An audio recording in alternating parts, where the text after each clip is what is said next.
All right, get settled in, folks. It is time to go racing. As we said, Fall Fury 2024 here at Wiscasset Speedway. On behalf of Richard and Vanessa Jordan and the entire crew, thank you for joining us. Today's all about fun, folks.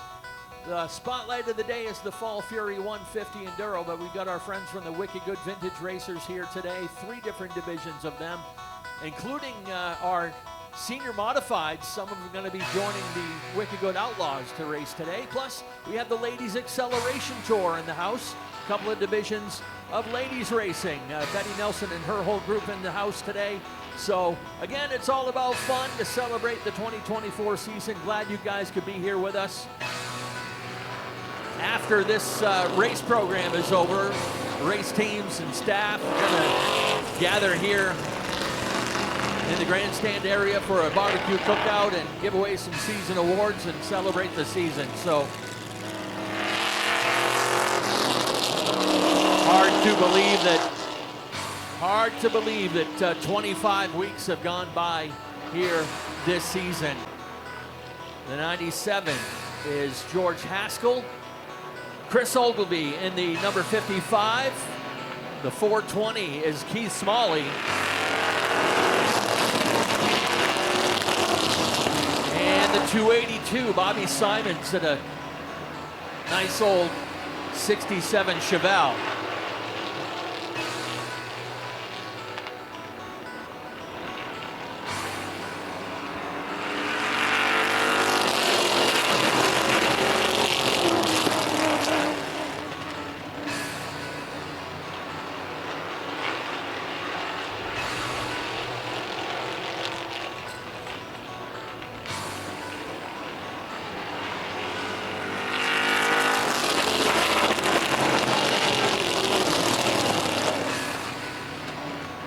Wicked Good Vintage Racers run with us 2 or 3 times per season, a couple different divisions at a time, and always a pleasure to roll back the clock and have some fun with these old race cars. Number 82, Addison Bowie showing the way. That's a car that Bobby Simons drove for several years. He's being chased by the number 9 of Norm Judkins.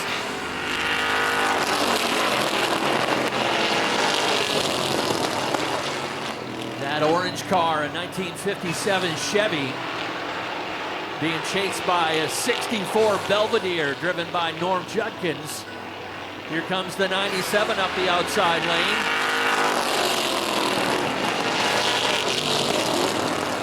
George Haskell driving a 67 Chevelle. That number 97. The number 87, the 64 Ford Fairlane driven by Parker Long.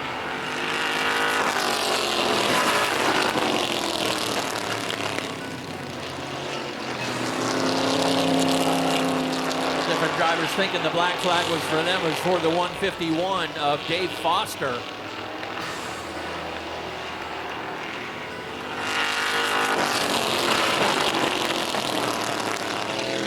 These guys running a 25-lap feature race this afternoon.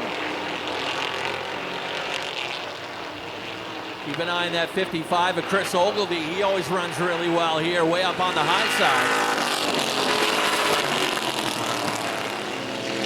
Ogilvie in a 55 Chevy, coming all the way up here from Winchester, Massachusetts to race with us today.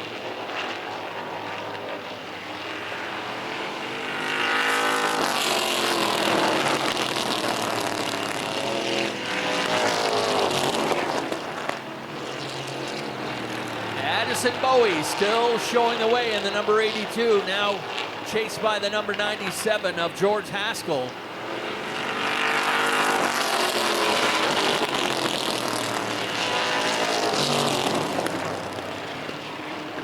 Haskell ready to make a move on the high side. Pulls up alongside Bowie in the 82.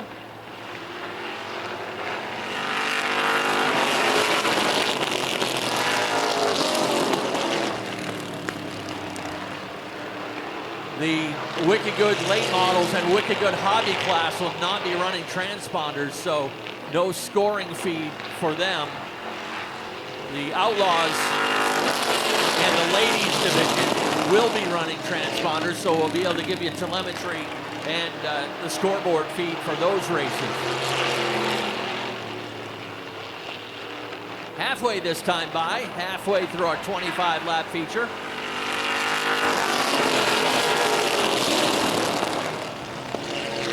Just when you thought the top two was going to start to pull away, it seems like we got a three-car pack closing back in behind them. The 55, always one to watch. Chris Ogilvie is powering around the high side.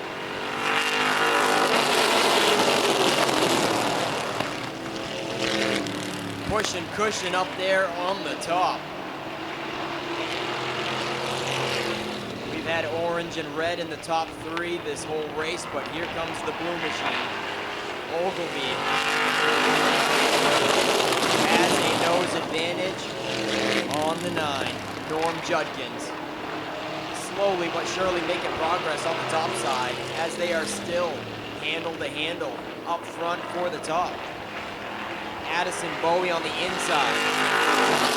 George Haskell in the 97 is still not giving up without a fight. Bowie has cleared him on multiple occasions, but Haskell keeps on fighting back strong in the second groove. And then for 5th and 6th, they're still side by side. It looks like a restart here. They are 2 by 2 by 2.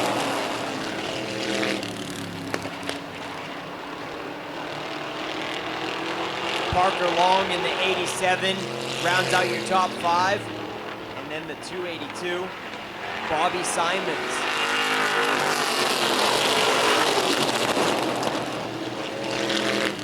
Our buddy Keith Smalley back behind the wheel of that 420, and probably no more fitting car number for a driver than Keith Smalley in the 420, if you know what I mean. He's back there straight away behind the lead pack. Good recovery for Bobby Simons in the 292. 282 that is. He thought the black flag was for him, and he slowed down and lost touch with the group. 5 laps to go this time by.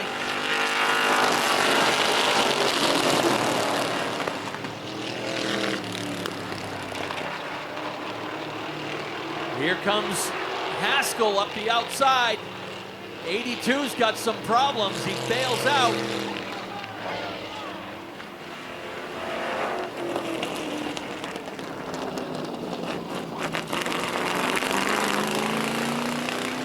Yeah, a little bit of a problem for the 82. Dropped the parachute and slowed down on the backstretch.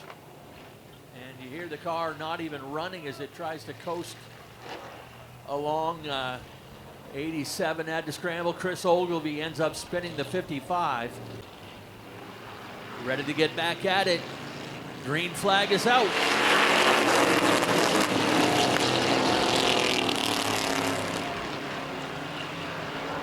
George Haskell back in charge, brings the number 9 of Norm Judkins with him to second. And the aforementioned Bobby Simons moves up to third.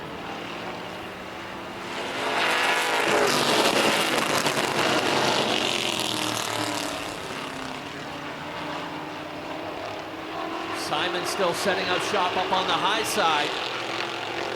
And Keith Smalley just on the outside looking into the top 3.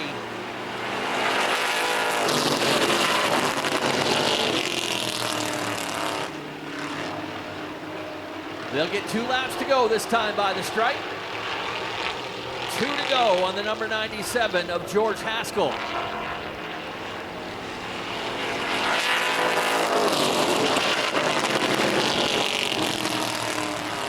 Bobby Simons making hay up on the high side, and then at 292.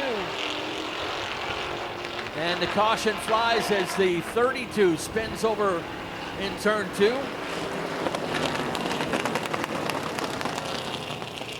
That's the 32 of Jim Kinney that brings out the second caution. We don't have any of those top shelf classes today, but let me tell you, there is no shortage of cars in the pit side. I think they have taken up every concrete pad over there. It looks like the Boss Hog 150 weekend. Yeah, Duro car still rolling in, which is awesome for the Fall Fury 150. Pace car is in. Let's get ready to turn them loose here with 2 laps to go.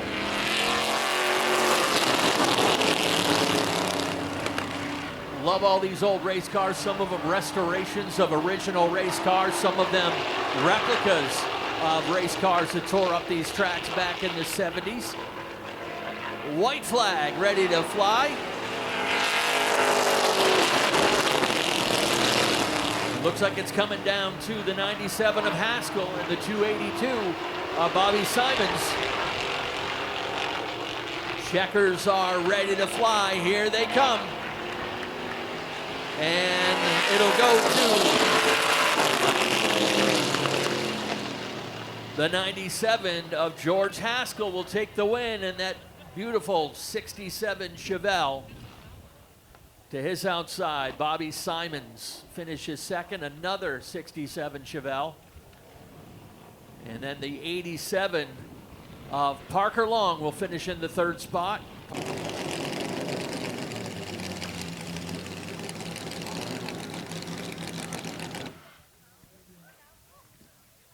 I don't know why, but I love that middle car. That's how a vintage race car should look like. It should look vintage. Let's head down with Nick and your top three. Yeah, give a round of applause for George Haskell in the 97. Man, oh man, you and the 282 right down to the wire sure put on a good show, George. Yeah, that was fun. This is my first time ever racing in Wiscasset. I normally race at the other track, I'll just say that. Sandbox? Yeah, I will say this is a lot more fun. You can actually run the outside here, so might have to reconsider.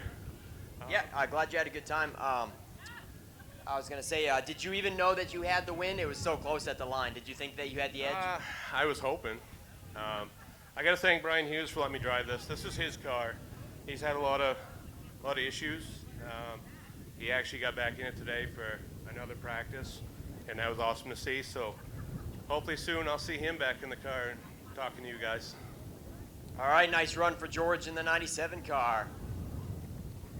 Now, how about Bobby Simons in the 282? Bobby, you were outside the top 5 there coming to that first yellow flag. Certainly capitalized on a couple late race restarts, didn't you?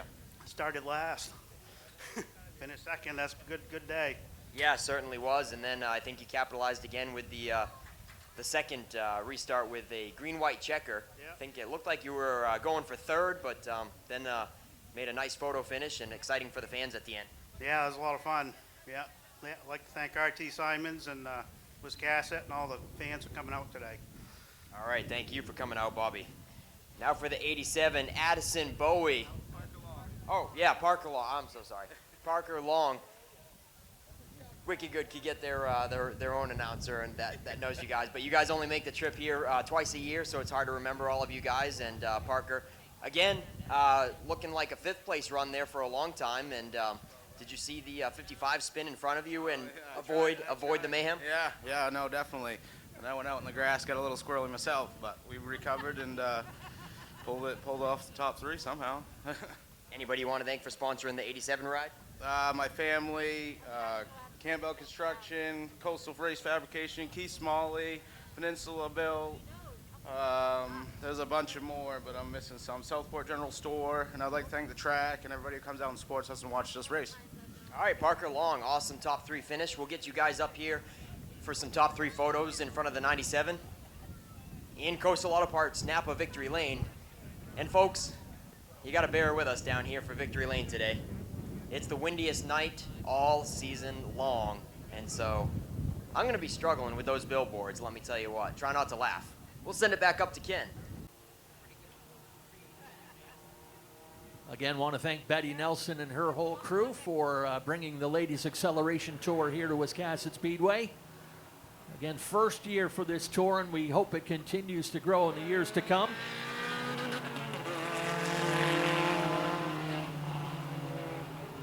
Off and running, and Destiny Overlock in the 14.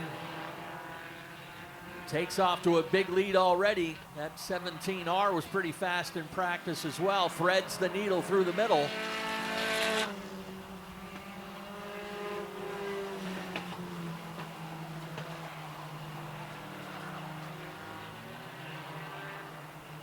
That number 71 looks familiar. That's the car that Delaney Dunn is driving. That's also driven regularly in our Roadrunner class by the one and only Jarity.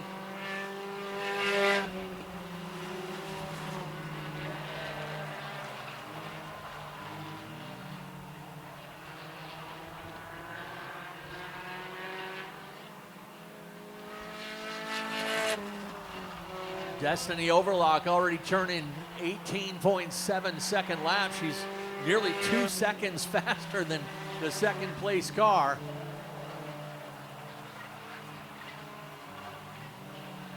Halfway this time by, 4 down and 4 to go here in the heat race.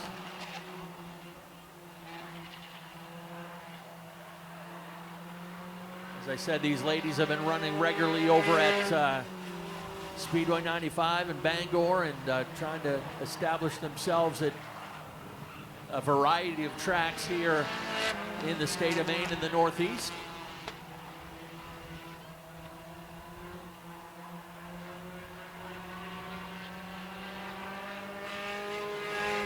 Overlock puts the 7 of Weber down a lap.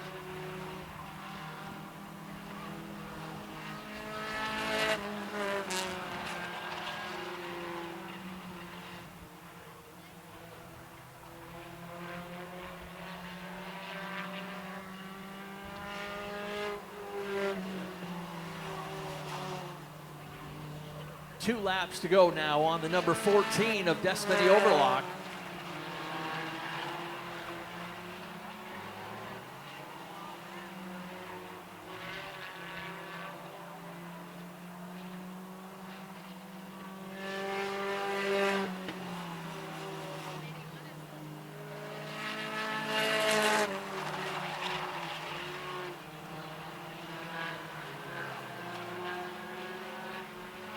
Two corners to go for the 14. I'm quite certain that Destiny is the points leader in this 4-cylinder ladies class. And the checkered flag is going to fly over this heat race. These are the 4-cylinders. We'll have the 8-cylinder ladies coming up in a couple heats. And they got themselves a bonus lap too. Destiny Overlock so far ahead, end up getting 9 laps in this heat race. We'll have a 20-lap feature later on this afternoon. Yeah, just like it's one of my favorite weather conditions to put up victory lane, I'm sure Mr. Sturgis is loving the wind for the waving the flags as well. Every flagman's dream. Yeah, the wind will wave the flags for you.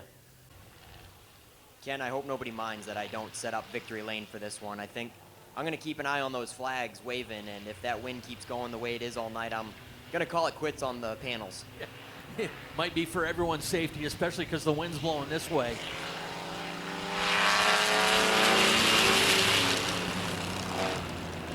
Yeah, I felt like I was going to get taken off like a kite just a few minutes ago when I was taking them down.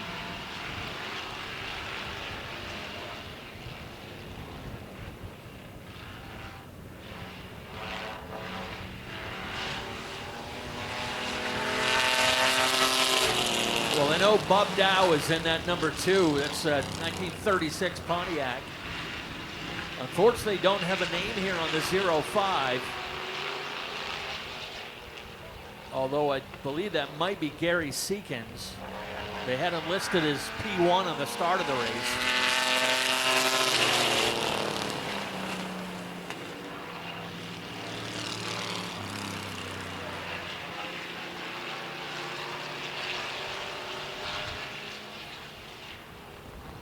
The Wicked Good Outlaws and our senior modifieds will be running transponders, so we'll have the race telemetry on those in a little bit.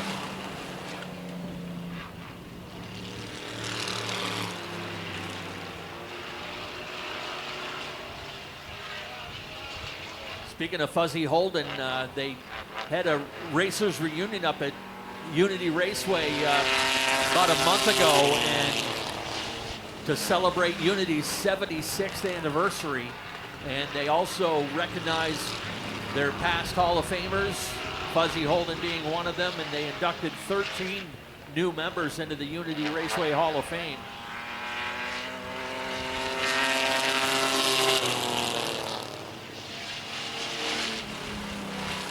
All right, Ken, so the third place car, is that flying number 7? Because it's got a wing coming off of the 7. That's the only way I see it. We got two 7Xs out there, and I can't tell which one is which. Yeah, they said Dylan Lancaster is in the 7X, and the yellow one. He wrote his name in on the list here. So I think the turquoise one is the flying 7. That's probably Gary Seekins.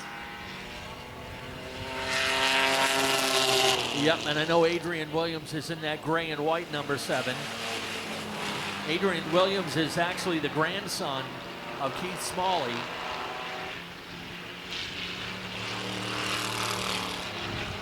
It's funny with these older cars, you got some of the younger racers. You know, Bub Dow in the 2 is a young driver, and Adrian Williams is as well.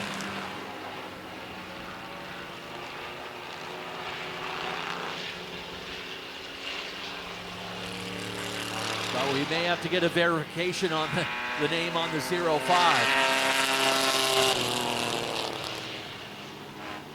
I think that's probably the P5, Alan Dakin. Probably the closest guess. I think the P was supposed to be a D, Ken. Yeah.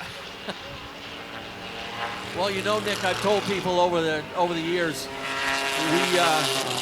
we make up a lot of what we say. We make up half of what we say. We just have to figure out which half we're making up, and I think it's pretty easy today. Well, Bub Dow in the 2 is pulling up to his high side, and they're going to have a lap car right in the mix in just a moment.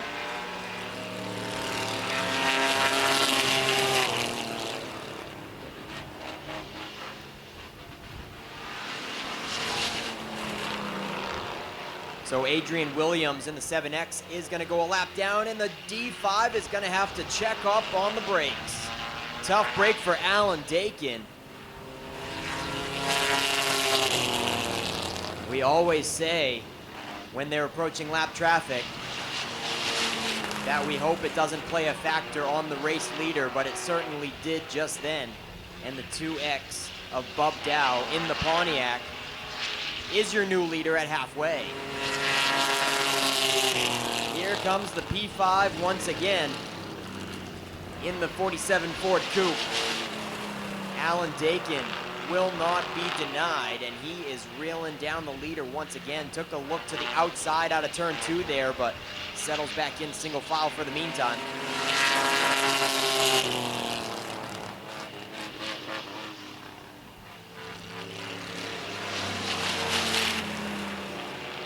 The P5 has plenty of time to make a move and be patient and make the right move.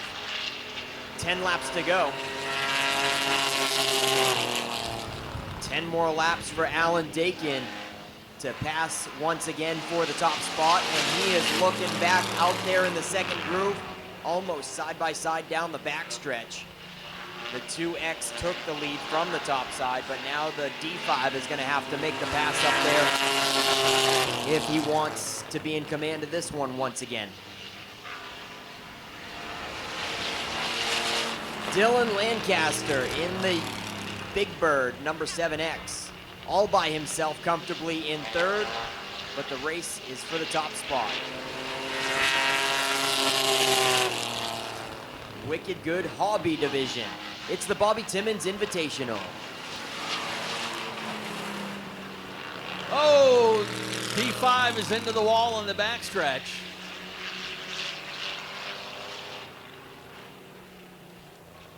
Pretty solid hit. We'll go red flag just as a regular precautionary measure to get over and check on our driver. He'd been running in second at the time. Yeah, looking to reclaim the lead on the top side, and that thing had a wicked push out of 2, and he just washed right up there. Likely gonna take out the right front suspension, as it looked like the right front took all of the impact.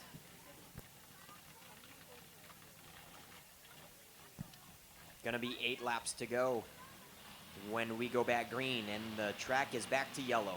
We're already working on next year's schedule, Nick. And one of the things that we're going to be doing is next year, Coastal 200 weekend, we're not doing a car show and cornhole tournament on Saturday. We're racing both days, double header on Coastal 200 weekend. And we've already got the 350 Smack Super Modifieds locked into race Saturday night before the Coastal 200. So I'm going to try to throw a little open wheel show in on Saturday night. Now we only have 2 sevens to deal with in the closing laps. Bub Dow and Dylan Lancaster on the front row.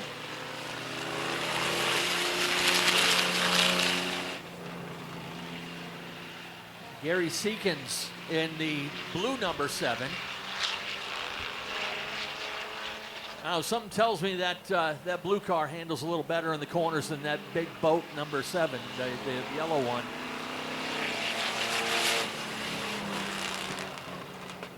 Yeah, he could probably use a thicker sway bar in the 7X. She's got some serious body roll going on. Dylan Lancaster has his hands full. He might lose another spot here to the flying number 7.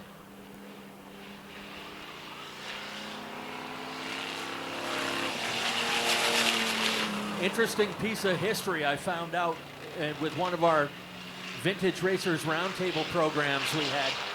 We asked Boss Hog Dave St. Clair why he drove a yellow number 14, why he always drove yellow race cars. He said that the first car he bought was a Fuzzy Holden car that looked exactly like that. And they needed to throw a different number on it, so he threw a 14 on it, and that's why Dave St. Clair always runs yellow cars.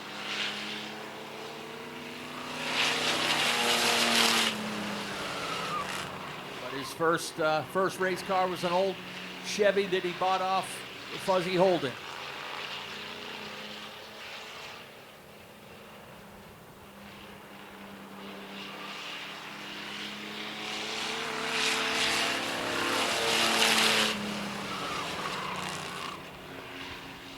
I believe they'll have 2 laps to go this next time by the stripe.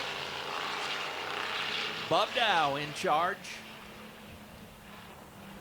Gary Seekins second, Dylan Lancaster third.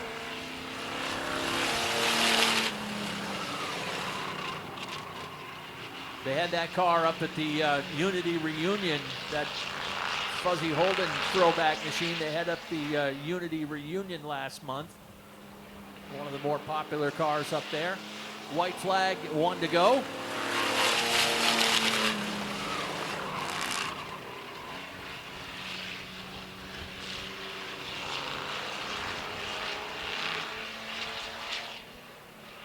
Dave Sturgis trying to get a grip on those checkered flags, and there they go.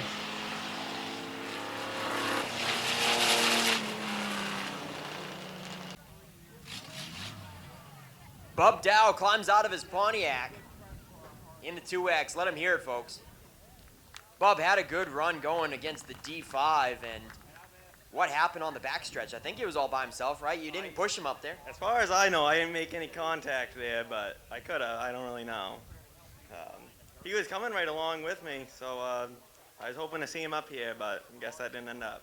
Yeah, we hope you had fun out there. Who do you want to thank on board the Pontiac? I want to thank my grandfather. He's one of my biggest sponsors here, and I want to thank Wiscasset Speedway for having us out here today. All right, Bob. Hope you had some fun out there. Oh, I definitely did. Love to come back. Thanks for coming, man. The fly-in number 7 is your runner-up. Gary Seekins. Hey, Gary, how you doing? I'm well. Yeah, I'll shake your hand. Did you have some fun out there? I did have a blast out there. Yes, I did. Yeah. For the first half of the race, it didn't look like you were going to touch Dylan here. You were a stretch behind him, but then after the restart, you came to life. I woke up. Yeah. Tell us about it. I might as well come racing now, right? You made the trip here. How far did you come? I come from South Thomaston. Yeah, you came all the way here. You might as well race, right? That's right. I woke up. The late start. That's right.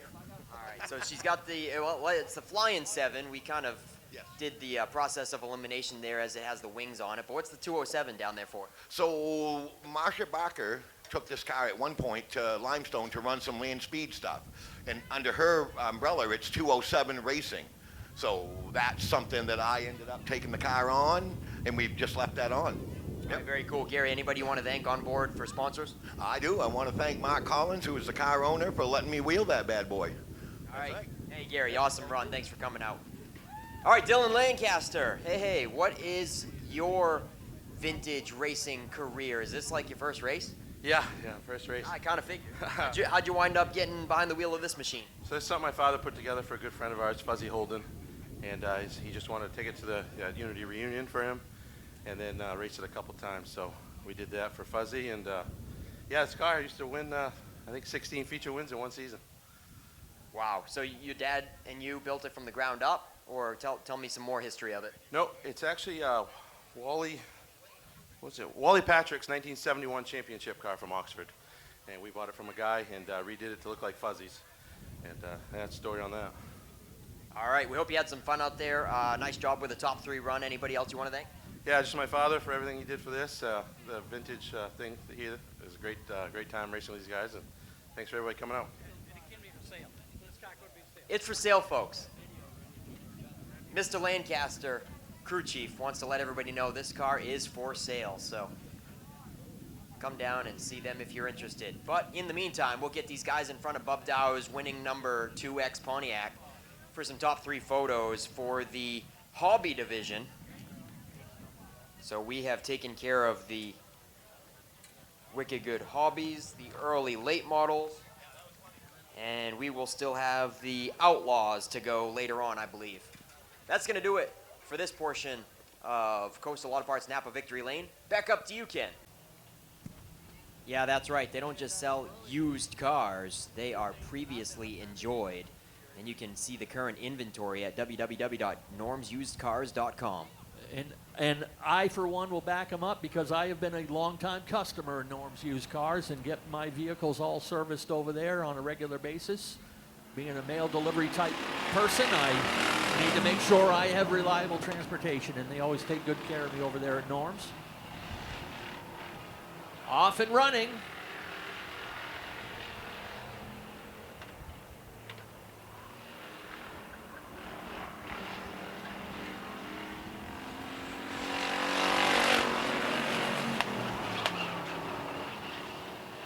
Hustling around this track in about 19.5-second laps, first couple times around. Betty Nelson and Brianna Tucci will continue their run for the lead up front. Chloe Kiley and Casey Colby in a battle for third, that is.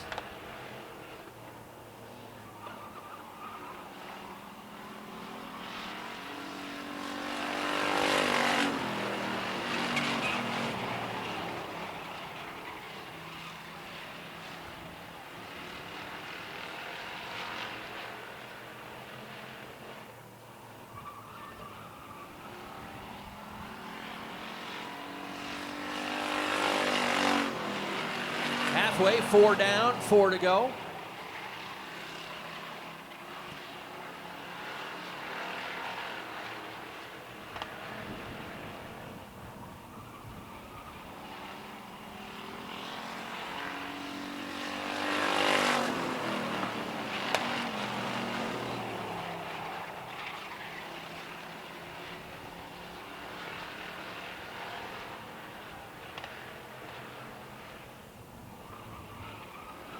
Two laps to go. Betty Nelson still showing the way, but Brianna Tucci just turned the fast lap of the race with an 18.52 last time by. That is 72 mile per hour average around this 3/8 mile track. Get a fender up alongside Betty Nelson with 1 lap to go.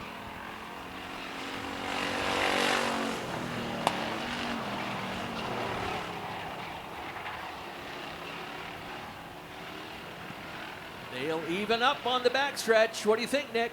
Looks like a barn burner. It's a barn burner. Here they come to this. Checkered flag is ready. Oh, yeah, at the line. Brianna Tucci takes it by 25 one-thousandths of a second. I don't know how far that translates to distance, but not by much, just by inches at the line. The win goes to the 21. They'll be back out here for their 20-lap feature a little bit later on. But Alan Moeller, one of the drivers trying to help get this class up and running. He and Dwight Picard and Doug Picard have been working really hard to get these cars up and running.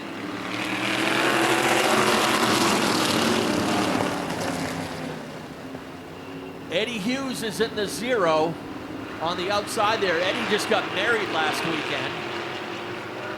Had to congratulate him on that. He's got the 61 of Jamie Young on the inside. The 94 on the outside, driven by Scott Trask, one of our regular weekly modified drivers. Then the 00, Doug Turtelot. Ryan Neal is in the white number 3. Ryan, one of our regular weekly modified drivers.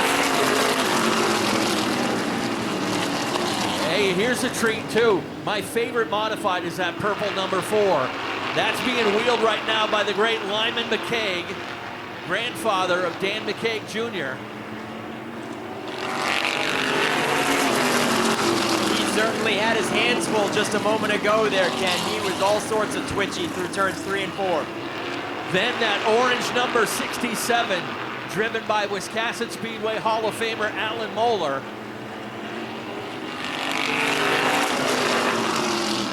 Got the 94 of Scott Trask up against the wall. That'll bring a caution out. Yeah, tough break for Scott there. The wheel broke before he hit the wall. That's what sent him up there. There you see the right front damage on the 94. Yeah, maybe it wasn't a ball joint. Maybe it was a tie rod and he just couldn't turn.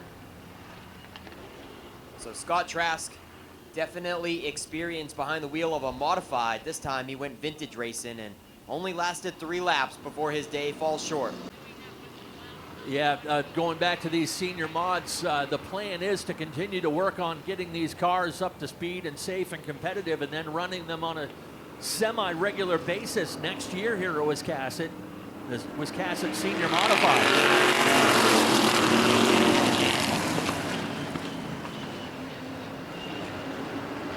Side by side up front. The field is still led by the vintage cars, but the first new age mod coming through is that 4.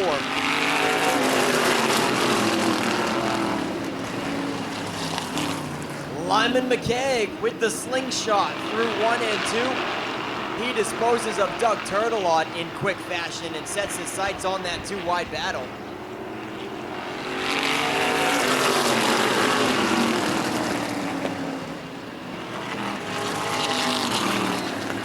Jamie Young in the 61. We've got a yellow. The 16 is at the top of the track in 3 and 4. Bringing out caution number 2. It is the 16 of Dwight Picard.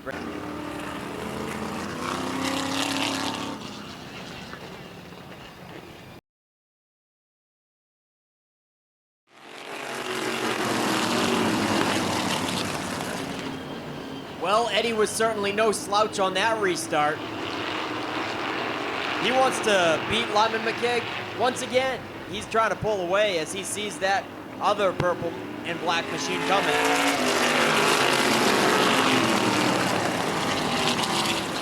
You know, the color schemes are very similar, Ken. Is that just a coincidence? Or No, are they related to each other somehow? I know the 0 and the 00 are team cars, but not the 4. That 4 again is one of those old SK modifieds that Richard got in. The second that thing wheeled in here to Wiscasset, that was my favorite one.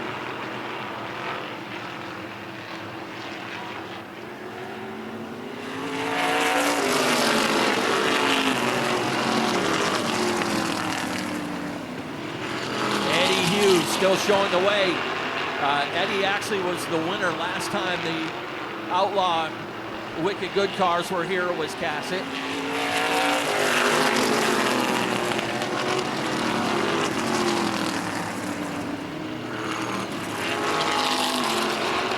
Now the idea of these senior mods when they get up and running is drivers got to be at least 55 years old. I'm pretty sure Lyman meets that requirement. I know Alan Moeller does.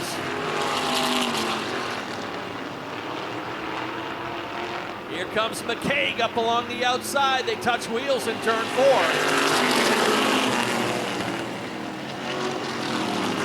Eddie Hughes clips the curb just a little bit, had to check up. We've got the 60 of Richard Jordan is spun to the infield.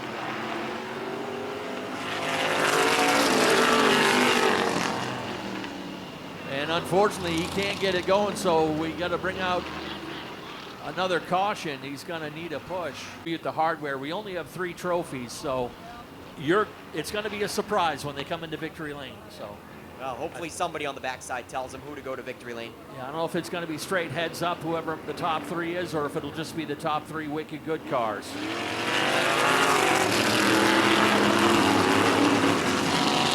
Jeez, Lyman almost ran over the pace car. Yeah, flagman Mr. Sturgis does not like that. Lyman was way too close to the pace car, not giving him a chance to pull off, and too quick on the gun. Eddie Hughes won the spectator race. It was a 2-lap race. Lyman broke down on his second lap in turn 3. Eddie jumped back in his race car and drove past him and won.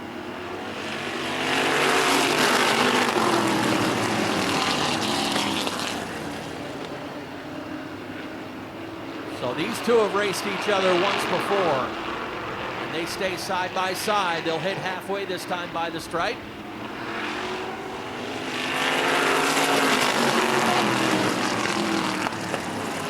Lyman McCaig has the lead. Eddie Hughes shuffled back to second. And we got some cars spinning up there in turn 2. That's the 8 of Doug Phillips.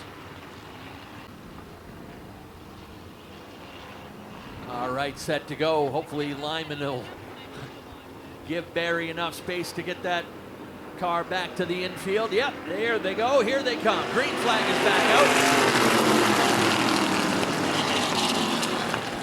Eddie Hughes got a good jump on the outside that time.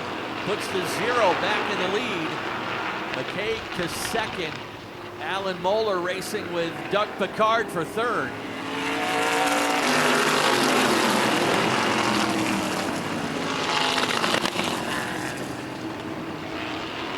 Sounds like that 52 of Todd Ladd is having a little bit of issue.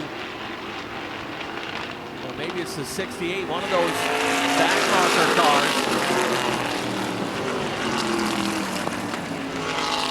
Yeah, actually it's the 68 of Reggie Cooley will bring it down pit road.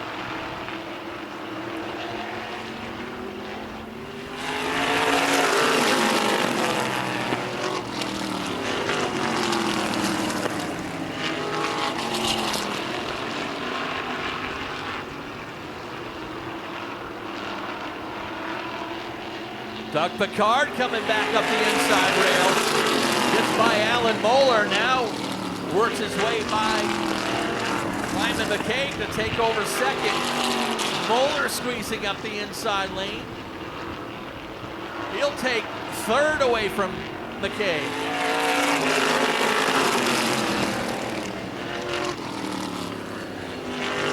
Things changing up front.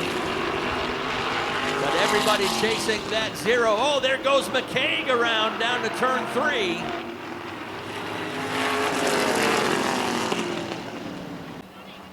We're going to have a 5-lap dash, and I expect to see Lyman McCaig pick off quite a few spots and try to get himself back up into top 3 contention.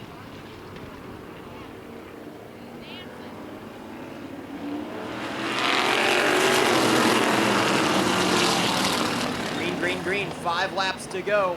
And it's vintage cars side by side back up front. Now it's Alan Moeller joining them in the top 3 to challenge for the top spot. Lyman McCaig stuck deep in the field.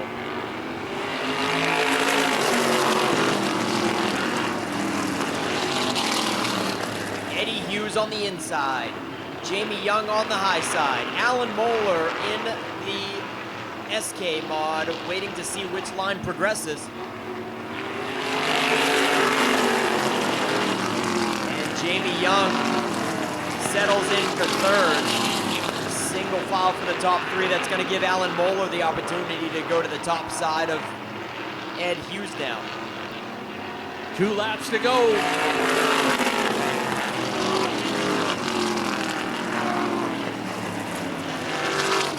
Alan Moeller sneaking up on the high side. He's up on the hip of that 0 car of Eddie Hughes. And around goes Young in the 61.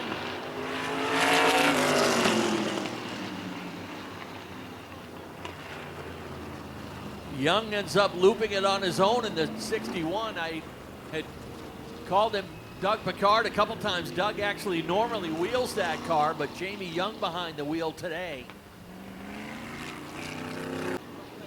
The 2 team cars on the inside, Hughes in the 0, Turtelot in the 00. Moeller on the outside with the 3 of Ryan Neal. And we are ready to go. Green, white, checkered. Here they come. Green flag is back out.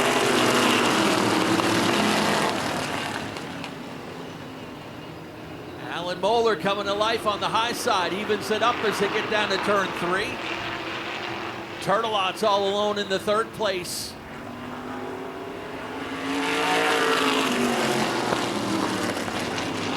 Problem for the 3 of Ryan Neal. That car starting to shut down on him, and Lyman McCaig nearly ran him over. Final time out of turn number 4. Checkered flag ready to fly. Eddie Hughes will get the win.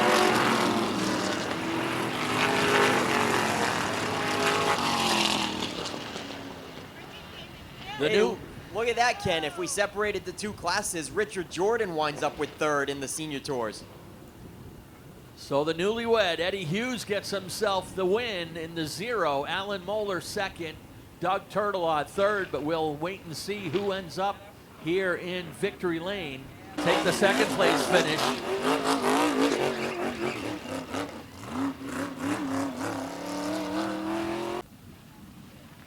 Good race from our Outlaws, and well done. So we got our first 2 cars, 3rd place on its way. Let's send things trackside. Nick Huff has got your top 3. Yeah, a couple of nice donuts and burnouts by Eddie Hughes there.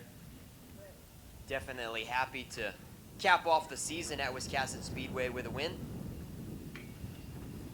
And let him hear it, folks. Eddie Hughes climbs out of the 0 ride.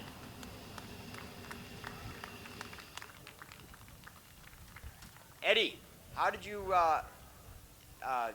have fun racing against Lyman there? Ken was talking about the last time you guys raced was a spectator drag. It was a spectator drag. I don't know if Lyman remembers it, but it was a 3-lap spectator drag, and he spotted me a half a lap, and I stopped right here on the front straight on the 2nd lap, but he blew up on the backstretch, so I passed him. So, yeah, that was the last time. That was a long time ago.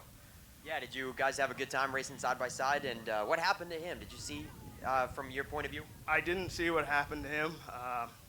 This thing was a handful today, so I was trying to pay attention to what I had going. Yeah, he was trying to stay on the money on those restarts to get you, wasn't he? Yeah, luckily I got some, a little more motor than these guys got, so I was able to get him on the restarts. That was about the only thing. All right, Eddie, anybody you want to thank on the win today? Yeah, I got to thank Doug Turtelot. He actually owns this car, and I got friends in the back helping, and my wife. So, thank you. All right, Eddie Hughes picks up the Wicked Good Outlaw feature win on Fall Fury Day. Hey, Alan Moeller. Hey, what's going on? You remember me? I do.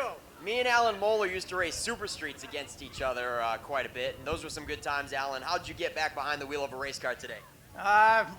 Thanks to Richard Jordan and Vanessa, they got like 8 of these, and we got 6 of them running, and we had 6 volunteers. We've been out here for 5 or 6 Saturdays in a row, Fridays in a row, make sure everybody's got laps, and I think we're all kind of rusty, but this is what we got. So these guys, other guys, they're nice and fun to race with, this other class. So who do you got to thank for helping get these senior tours ready to go? Ryan, Scott Chewbacca, he was pretty much the main man on everything. Richard for putting the bill for everything. So it's maybe next year we'll have a class.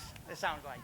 All right, Alan, awesome runner-up today in the 67, and hats off to those guys getting those cars ready. They had a lot of them to prepare, and nice job to them. Doug Turtelot in the 00, teammates there with the winning ride. Doug, awesome run.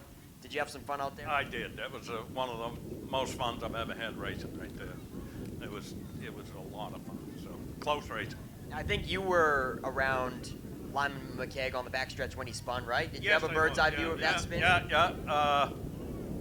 I'm not sure which one it was, but we got together in turn one. I think I might have come around a little, and he cut down, and just one of those things. It was just racing, nobody's fault, but certainly so. Yeah, no harm done. He went down to the grass and didn't make any damage, and everybody went home with a clean car today. We did, yeah, we did. So I want to thank the Jordans for having us here, and it's a great track, and hopefully we'll be back many more times next year. So hate to see the season end already, but. Yeah, it's always a sad time of year, but congratulations on the top 3 run. We'll get you up here in Coastal Auto Parts Napa Victory Lane for some top 3 photos with official photographer Jason Dickey. And as Ken mentioned, it is intermission time. Great opportunity to grab something to eat as there's still plenty of racing to go. And we will hand the mic to Penny. She has been raising money for the Dean Snell Cancer Foundation all season long with multiple activities and fundraisers. And Penny, tell us about them. Well, as everybody knows, we started this 6 years ago. I went to Richard and Vanessa in the spring, asked them could we use a track to just have a fundraiser for the Dean Snell Cancer Foundation. They help people on the Mid-Coast live with cancer by giving them gift cards and money to be able to transport themselves to hospitals in Bangor and in Boston. Everybody has been great supporting. Without you guys, I know we couldn't even come close to doing this. Mona, John, George, James have all been consistent people that have raised tons and tons of money. Without their help, we wouldn't be able to do this. I am honored and privileged to announce that this year we raised $21,882.51. This puts us over $71,000 to them in the 6 years we've been doing this. I want to thank you all. I never even thought when I asked about starting this in the memory of Sean Gilly 6 years ago that we'd even come close to doing this, but it just amazes me and overwhelms. Every year when Vanessa tells me the total, I sit there at my kitchen table and bawl like a baby because you guys backing this is just amazing. And I thank you all, and now on to the 2025 7th Annual. Let's see if we can beat that total again. Thank you all. And thank you very much, Penny. Nice round of applause for Penny Charette and all her great work. If you are a Subaru enthusiast and you haven't shopped Norm's Used Cars in Wiscasset, you are missing out. Norm's Used Cars specializes in previously enjoyed late-model, low-mileage Subarus, all hand-picked and meticulously gone over to be like new to you. And with over 100 Subarus on the lot starting at $49.95, they have a great selection too. Experience the difference at Norm's Used Cars. That's not the norm. That's Norm's Used Cars. If you've been injured in an accident, contact the law offices of Joe Bornstein today. Talk to us confidentially and free. Find out why we are Maine's most recognized personal injury law firm. Over 25,000 victories for Maine families and over $500 million collected for injured Mainers. Get the help you need and the justice you deserve. Dial 207-CALL-JOE. There's never a fee unless you win. Call Joe today and get the Bornstein advantage. We are your voice. We are your helping hand. We are the Hometown Foundation. We speak up for animals who have been neglected. We support those who keep communities safe. We shatter stereotypes for the disabled. We instill hope in those battling life-threatening illness. We honor and remember our veterans. The Hometown Foundation. Community-focused. Community-driven. Call or go online to see how you can be the help your community's waiting for.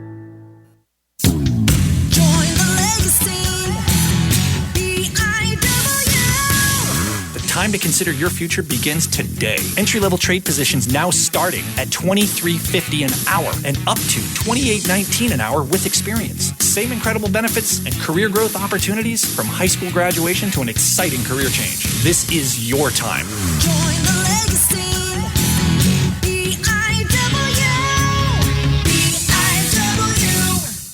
Acceleration Tour race director up here that this is a non-points race for them. Their championship season has already wrapped up. And no surprise, the number 14 Destiny Overlock from Herman is crowned your 2024 points champion for the four-cylinder Ladies Acceleration Tour. This is just a fun race to wrap up the season at Wiscasset Speedway, Maine's biggest and fastest, most high bank track, where it's always just $5 to get in on the grandstand side. We're going green this time. Destiny Overlock in the 14, Delaney Dunn in the 71. That 71 looks awfully familiar. It is Jaridy's ride. Jaridy, the car owner of the 71, letting Delaney Dunn pilot it in the ladies class.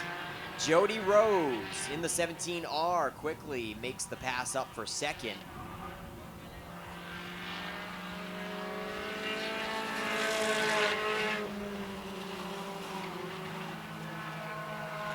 Carrie Sprague is in the 41 in fourth. Michaela Weber in the 7X is your top five. Julie Ridley in the 81 wraps up the field.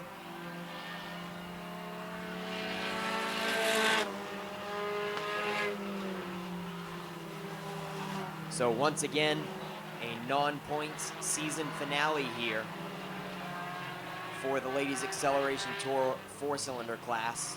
Destiny Overlock out front, already picked up the championship for the season, and she wants to put an exclamation point on the year by winning the final event of this season. Destiny Overlock from Herman, Maine in the number 14 with a straightaway advantage over Jody Rose from Athens, Maine.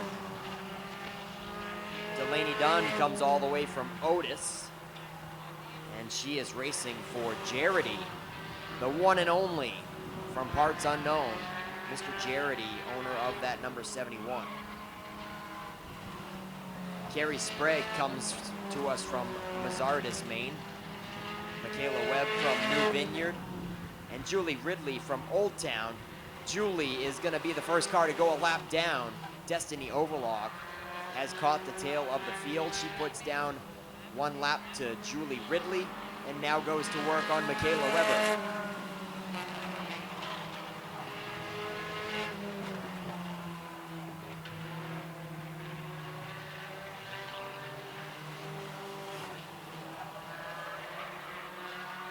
Jody Rose catches the tail of the field as well.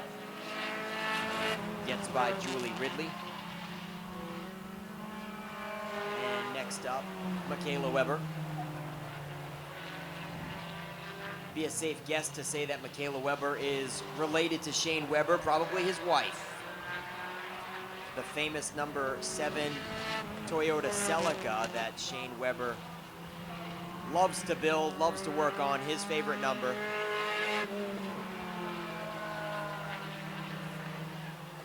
The Squirrel.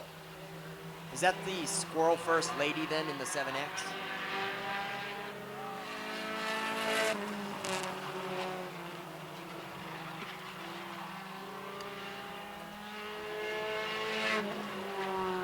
Halfway flags are going up at the flag stand. Destiny Overlock coming out of turn 4 to see the halfway flags. 10 laps complete, 10 to go for the season finale fun race for the Ladies Acceleration Tour 4-cylinder division. Delaney Dunn in third is almost about to go a lap down. Destiny Overlock is less than 5 car lengths away from Delaney Dunn. Delaney Dunn is going to get by Michaela Weber just as the 14 catches him. And here she comes. Destiny Overlock puts one lap down to third place. 2 cars on the lead lap now. Destiny Overlock and Jody Rose.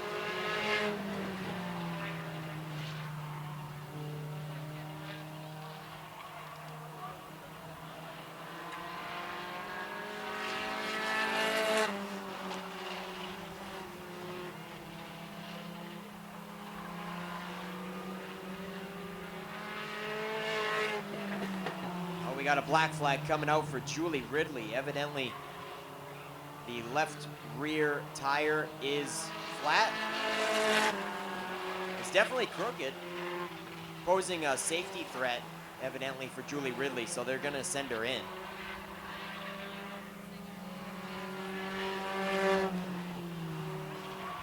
Now looking at 5 laps to go for Destiny Overlock.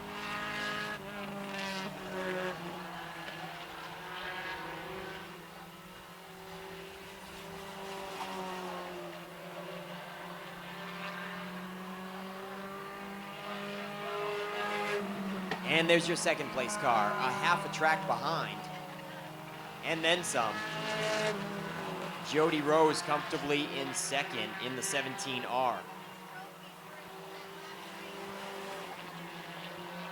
There's your third place car going into turn 1. Delaney Dunn. Racing for car owner Jarity. Jarity, a regular in our Chestnut Automotive Roadrunner division. Happy to have him call Wiscasset Speedway home this season.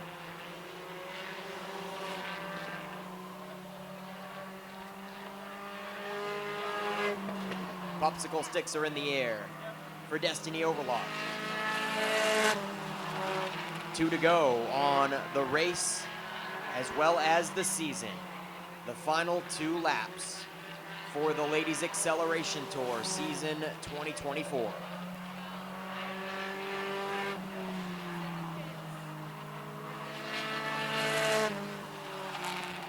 White laundry flies. Final time around for that number 14 of Destiny Overlock. Only one car in the field she has not passed, and that is the 17.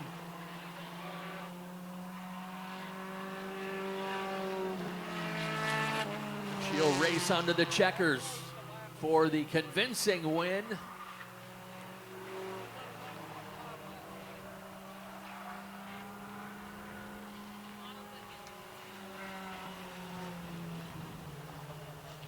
That 17 better not slow down too far because she hasn't made it to the finish line yet.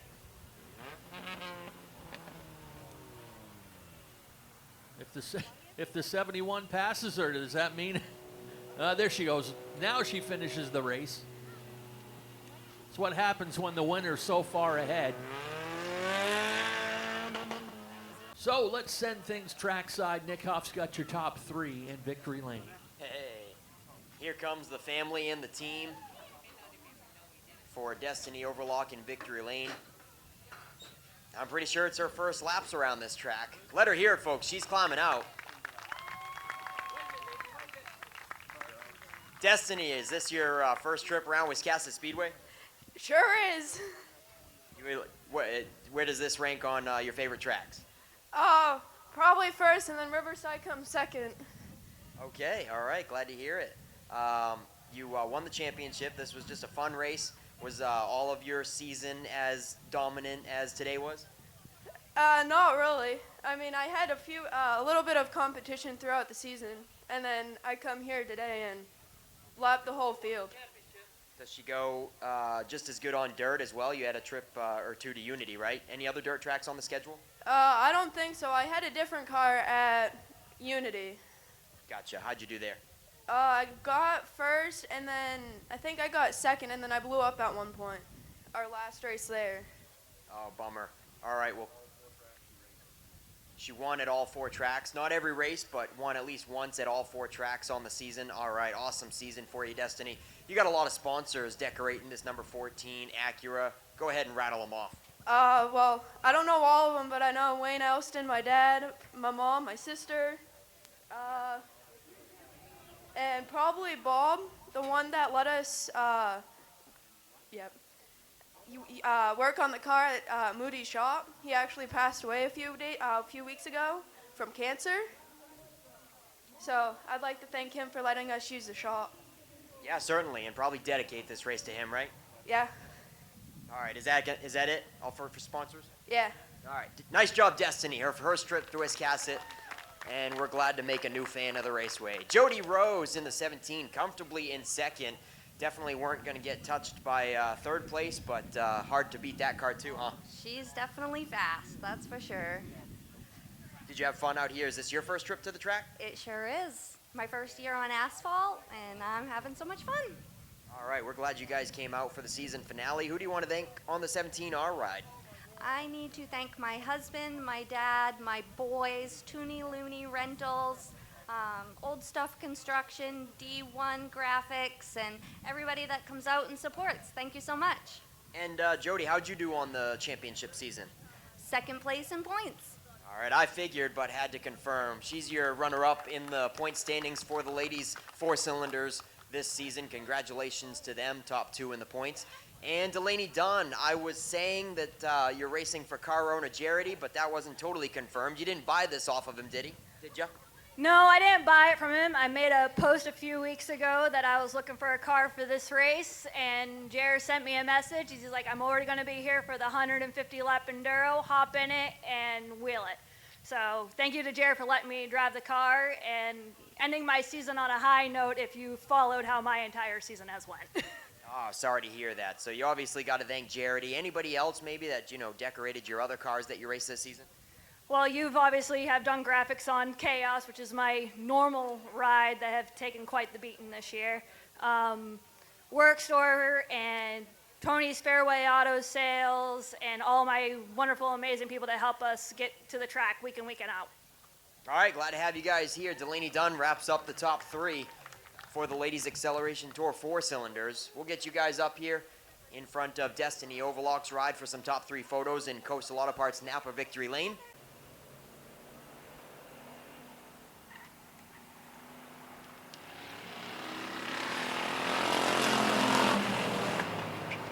We are off and running.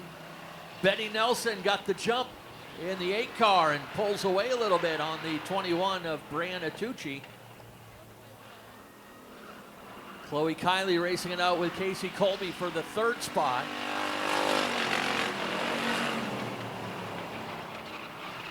They said these ladies all with previous racing experience, mostly in the Ladies League up the road at Oxford Plains Speedway in the past few years. They actually ended up dropping their ladies division, and that kind of prompted Betty to put together this Ladies Acceleration Tour. They've raced the 4 tracks, or at least the 3 tracks here in Maine, and then also up in Riverside in northern New Hampshire.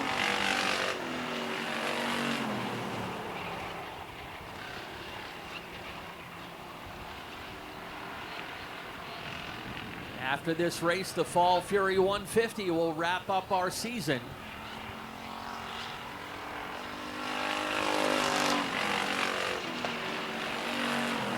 Looks like Betty Nelson has made herself a couple adjustments, keeping a safe distance from that 21 of Brianna Tucci. Brianna made quite a race out of it in the heat earlier this afternoon.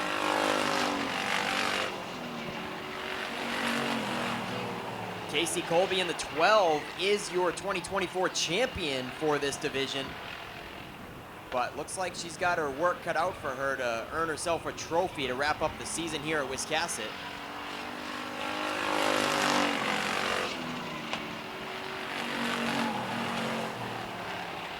I'd say the track not quite taking to her liking, sitting outside the top 3, but she is crowned the champion, as this is a non-points race here just for the fun of it.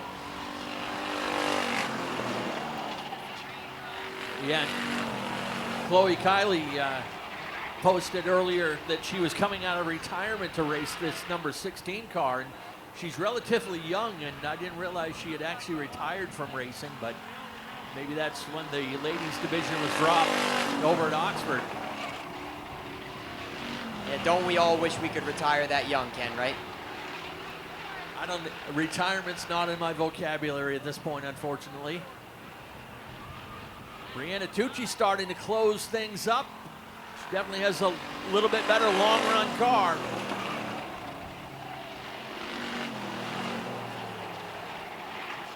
That outside lane to her liking, and we'll hit the halfway marker. 10 laps down, 10 laps to go as they come to the stripe.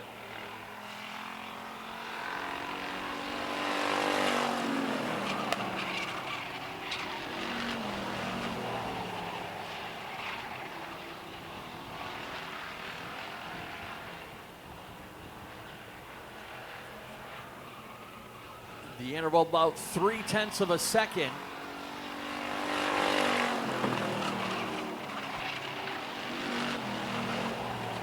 Oddly enough, this seems to be what happened in the heat race. The 8 looked like the best car for the first 9 laps, but then Brianna Tucci, she seemed like she has a long run car that really comes in the stride at the end. Yeah, Betty's gotten that 8 car loose coming out of turn 2 a couple times.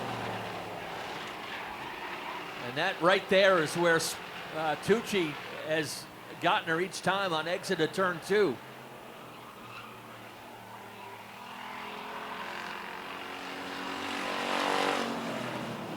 Right there at the line was spot on how they finished their heat race.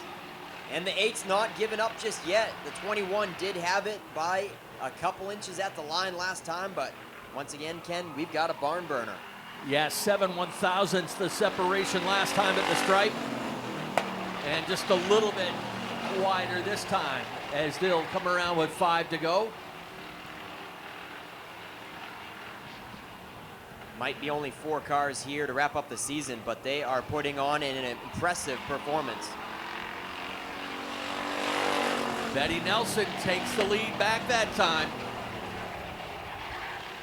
Good race up front, and Chloe Kiley's got a good seat for that one too. She's in the 3rd spot, and again, Tucci gets a good run up the outside.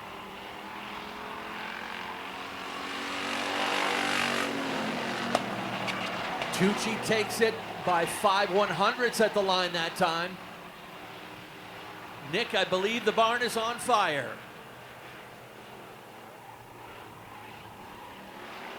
Chloe Kiley, don't count her out. She's actually the fastest out of those 3. 3/100ths at the line that time. Will it be a 3-car battle for the win? We'll find out. 2 laps to go.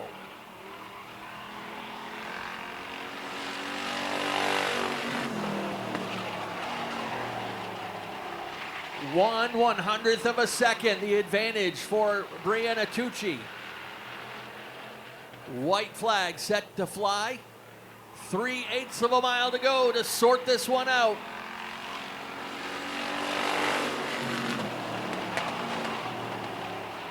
Tucci by 2/100ths at the line. Little bit of a slip from Nelson again. Kiley's right there in 3rd. Checkers are ready to wave. Here they come. Betty Nelson. What a race between those 2 ladies, and Chloe almost made it a 3-car battle. Betty Nelson will take the win by 3/100ths of a second. Yeah, we'll send all 4 of them over here. Since 4th place was the season champion as well, we'll have a quick word with her as the Enduros prepare on the main stage.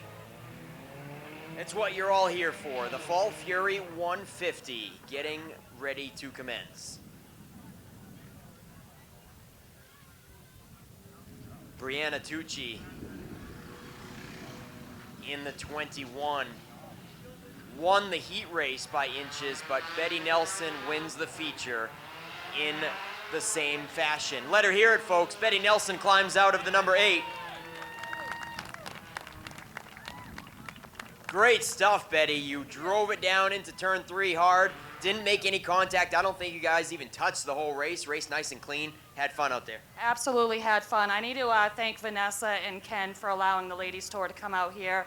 It's our first time, and actually I DQ myself every race because I'm the director. So I'm out here having fun with these ladies and making sure that more ladies join this tour. So actually your winner is Brianna Tucci is the winner. All right. All right, she's gonna go pass the torch, as we'll say.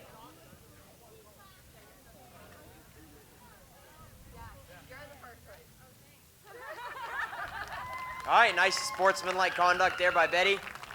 And so, yeah, Brianna Tucci just getting caught off guard there with the checkered flag, huh? Yeah, just a little bit. But that was such a good race. This is my first time ever being here. And it was great. Hopefully we can come back. I just want to thank my dad and my uncle for getting us here. And the Oxford Acceleration Tour for welcoming me and for the track. Thank you. Yeah, we're glad you guys came out and certainly put on a heck of a show. So second place is going to go to Chloe Kiley. Awesome run. Man, I think you needed just a couple more laps and you would have been right in the mix. Had a good bird's eye view of that side-by-side battle. I needed 5 more laps. I was finally figuring out the track. Did you get any practice earlier? I got a 10-minute practice earlier today, but I've never been here. Never practiced here, I should say. All right, well, how'd you like the place? It's very cool. It's a lot different than Oxford, but I'll be back. All right, glad to hear it. Who do you got for sponsors on the 16 ride? I'd like to thank my dad. He's the one who did all the work to this to get me here today. My mom, Johnny, Greg, Christina, Devin, Jordan, Jake, they did everything. My friend Sarah offered to buy me some tires for this, but I'm just happy to be here. All right, Chloe Kiley, ladies and gentlemen, comes home with second now, and it's Casey, right? Oh, Cassie Colby. So you're going to get third. Yes. And it was a little unfortunate you were out of the mix there. They were a little bit ahead, having a 3-car battle up front, but you won the championship this season, right? I did. How'd the season go for you? Did you get any wins? Oh yeah, we got a bunch of wins. This is the only time that I really haven't placed in the, first place. Everybody's on a fresh sheet of paper here because it's everybody's first time at the track, right? Yes, this is every one of us. It's our first time ever being here, so. So did it take you a little while to get a feel for the place? Not really. It would just help if the car wasn't so tight. Then maybe we would have had something, but we were fighting that demon, so. All right, well, congratulations. Now you're getting some unexpected hardware for third place and your 2024 championship campaign. Who do you want to thank for sponsoring the 12? I got to thank T&M Commercial Funding, K&M Motorsports, Cure Cannabis, Road Tech, Mend Cannabis, Sid and Joe Hudson, DNL Weatherization, my husband, Betty, and Dave. Everybody who participates in this, and they make it so that way we can race every week. All right, there you have it. Cassie Colby wraps up the top 3. So I guess we will move Victory Lane around a little bit, get you guys in front of the 21 for some top 3 photos. But Betty, you get in the picture too. I'll go down here and grab that feature win sign, which I placed the wrong way. Anyways, so yeah, that was wrong. So we got to change it up anyways. Here we go.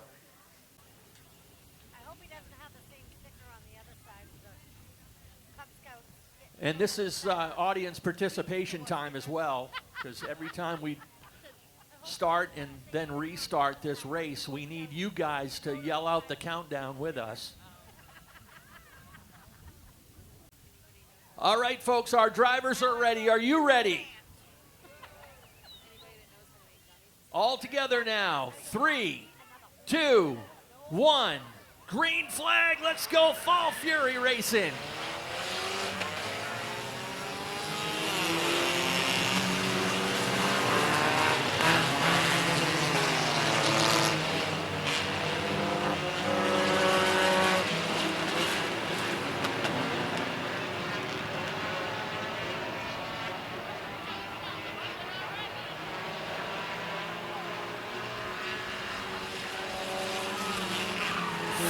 Six drivers took the green flag. Who will survive? Already mixing it up to the top of turn number 1. Little bit of a log jam up there.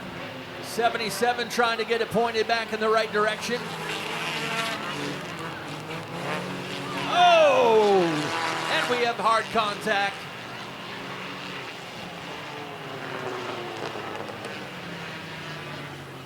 And we've got a red flag.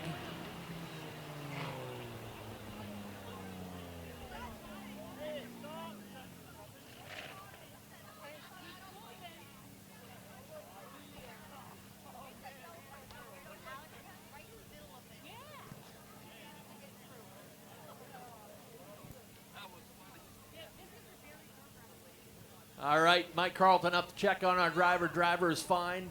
Tried to get it down in the right direction, and another car vaulting itself over the right front. Oh, we're 1 lap into it, but it was the 0-3 actually shown as the race leader at this point, Matt Brill, that went over the right front of that number 77. We'll see if Brill took any damage. Yeah, he got the passenger side airborne. And he made that contact in the middle of 1 and 2. He's been able to limp it over to turn 3, so we're not officially sure yet if he's still good to go. But the 77 is definitely done for the race. The whole left front suspension is wiped off of that machine. And he's going up on the forks.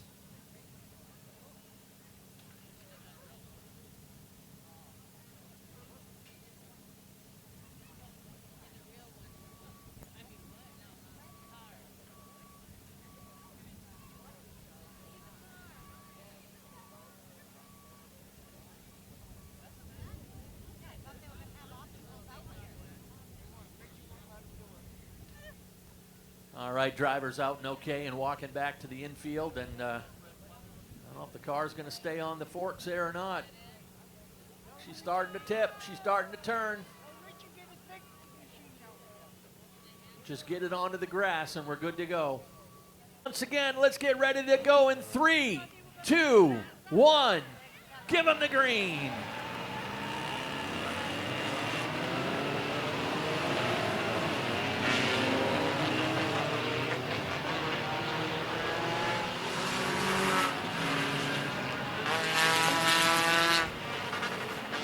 Yeah, and here comes that 03 that was the other car in that wreck, and he's got a bad right front, and he is heading down pit road. He'll be credited with leading the first 2 laps of this race.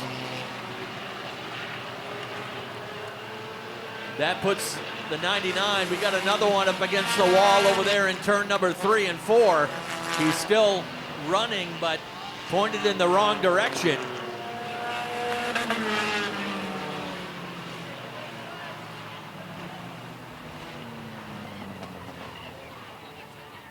Caution's out for the car up against the, there you go. Car's up against the wall, pointed in the wrong direction. That's the 11S. Yeah, it's on the list there somewhere.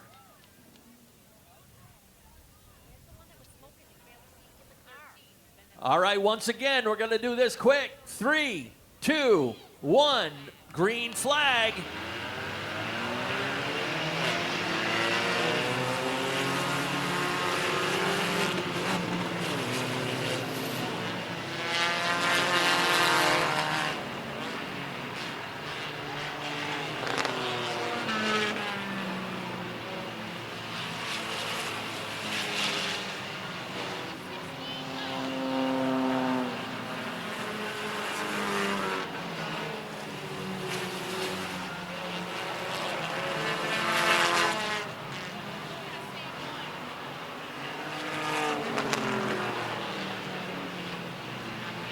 '99's your leader, but it's not the 99 of Phil Main.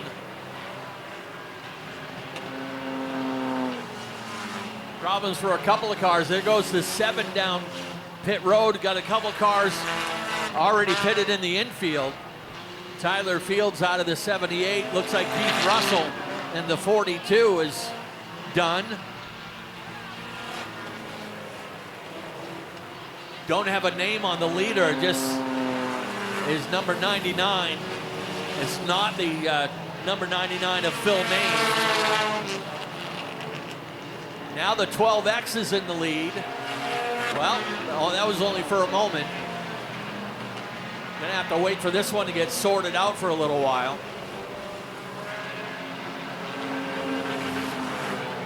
Again, a lot of this is just about making your equipment last and making it to the second half of the race.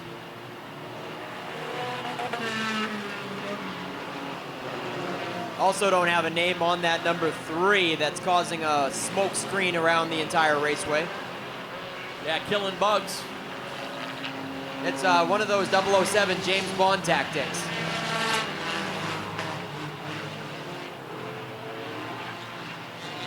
Yeah, we see it in the 100 lappers where majority of the field can't even get their right front tire to survive a 100 lapper, let alone 150. There's your leader going into turn number 1. That's Jeremy Glazier in the 09. Glazier's actually on the middle of the backstretch now.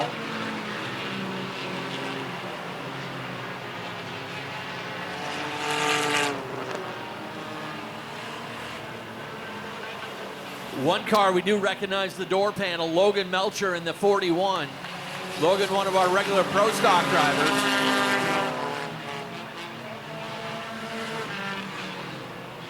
Logan's currently running in 17th.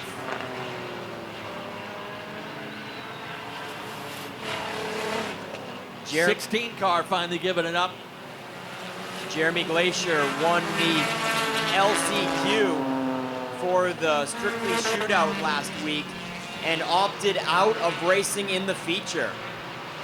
He's been focusing on his teenage daughter's racing career mostly this season and just having fun, and that's exactly what this Enduro is all about. Jeremy Glacier didn't quite have enough fun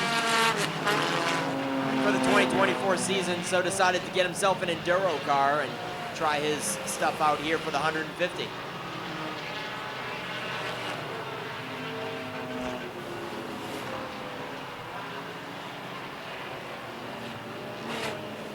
"15 laps complete, the 12X is coming out of 2. Down the backstretch, the 12X on lap 15 is your leader.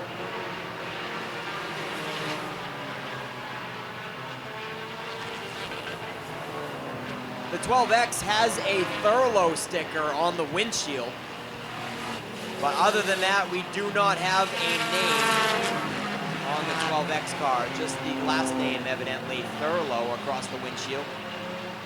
Second place is Jeremy Glacier in the 09. Once again, here's the 12X at the line right now.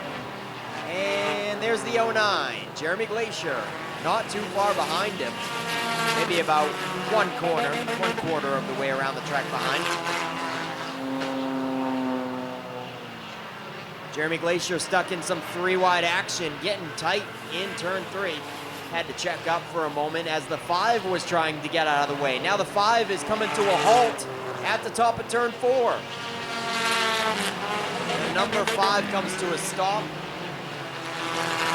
And the flagman is keeping an eye on that situation with the red flag in hand, not quite waving just yet, but we might see it in just a moment. The 5 is still not moving. The red flag does have to wave for the 5 sitting at the top of turn 4. That's Caleb Jackson.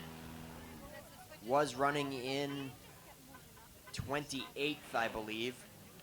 Somewhere around there, but comes to a stop all by himself. Evidently the car lost power because it didn't look like there was a wreck or any contact anywhere. And it kept on rattling off laps even though he wasn't even moving, and it was causing a panic on the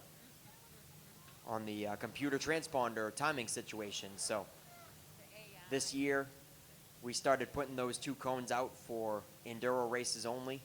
And Logan Melcher, not following the rules there. He's a little bit in between the cones, but it's not causing a problem right now. It's just for cautionary purposes to stay outside those cones if you can.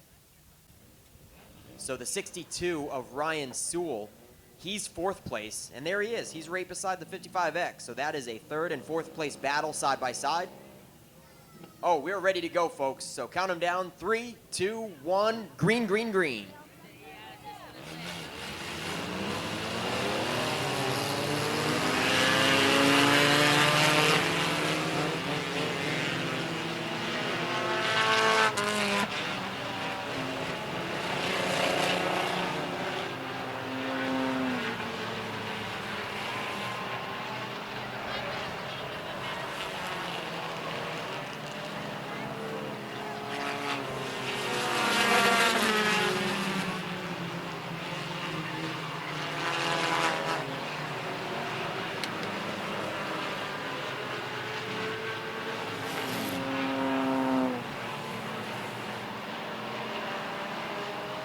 Chip Farrington in the 55X breaks free of the competition of the 62. Ryan Sewell lost a few spots.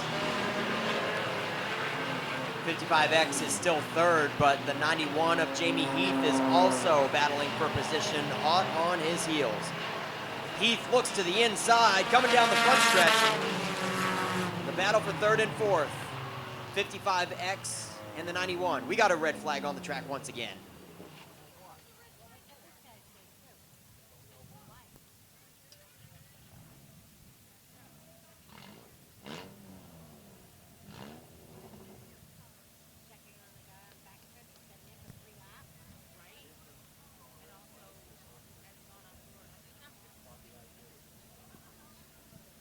All right, so this red flag was for the 11 on the backstretch. He did come to a stop a few laps ago, but they gave him the benefit of the doubt and tried to see if he was going to go anywhere, but to no avail. So the 11 climbs out, and the track is ready. So here we go. 3, 2, 1. Green, green, green.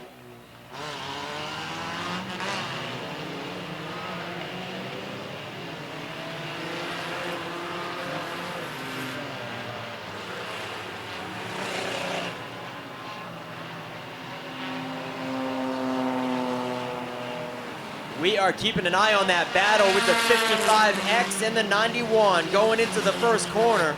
That is for third and fourth, and Jamie Heath is going to take the position. Jamie Heath in the 91 makes the pass on Chip Farrington for third place. Oh, it's getting tight in front of him with lapped cars. 4 and 5 wide, right in front of Jamie Heath, but they start to break up, and Jamie Heath has clear track ahead.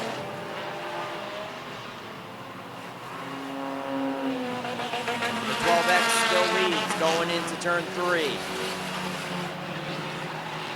On the front side, it's John Thurlow, the 12X, still your leader. And the 09. We got a spin at the top of turn 2. We'll see if he moves. Oh, and the 6 gets going. The 25 hard on the brakes. The yellow light clicked on for a moment. We're still green. It's green.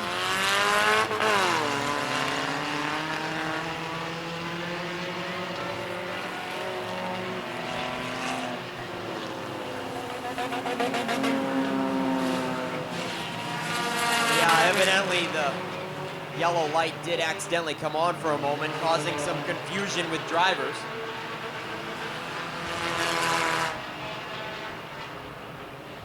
Jamie Heath is now up to second in the 91.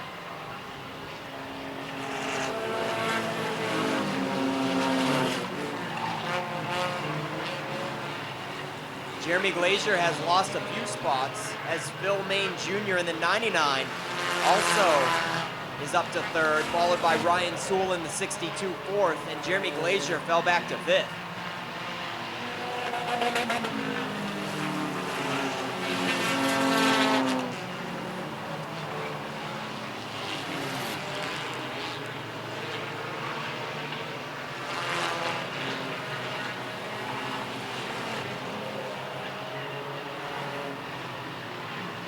Chip Farrington now in the 55X has gotten by Jeremy Glazier. Glazier starting to fade here. Falling outside the top 5.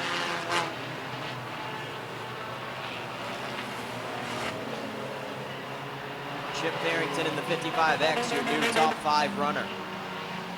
He is on the front side now.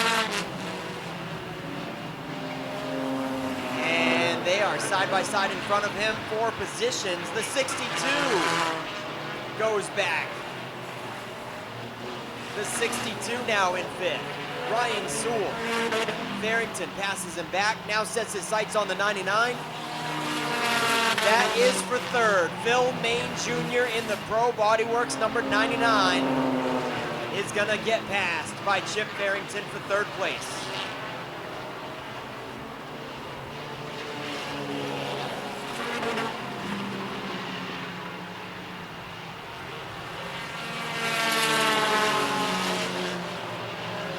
X is at the line now, putting on a clinic, half a track out front. 2nd place is Jamie Heath here in the 91 coming out of turn 4.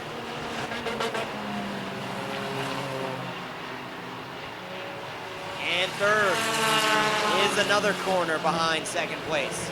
Your top 3 now, all spread out. But there is a long ways to go. We've got a parking lot in turn 1. The 7X is facing traffic backwards. Red flag has to come out for the 7X.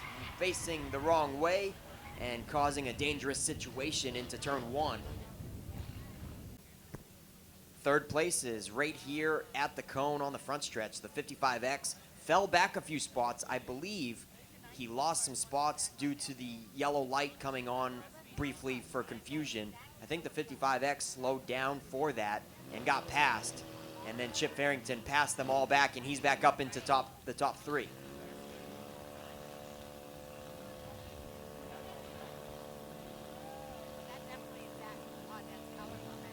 Let's go. 3, 2, 1. Green, green, green.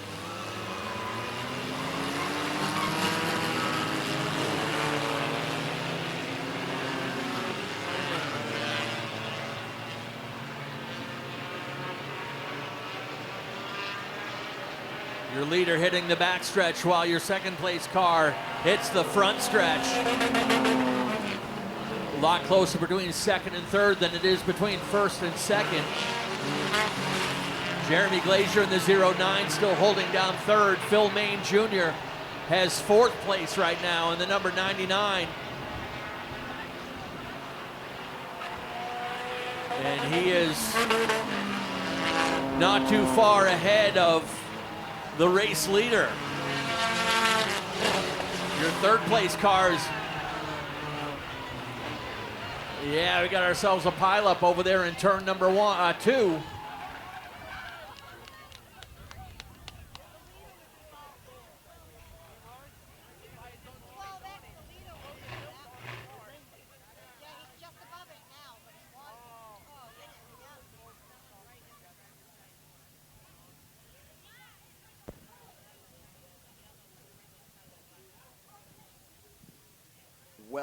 Well. A traffic jam in turn 2.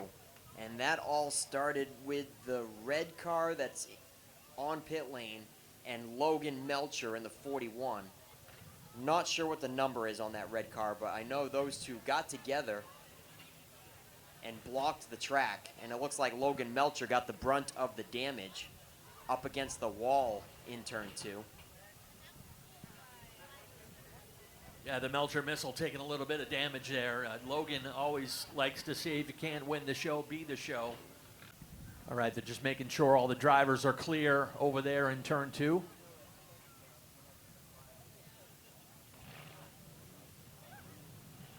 All right, here we go. 3, 2, 1. Green flag.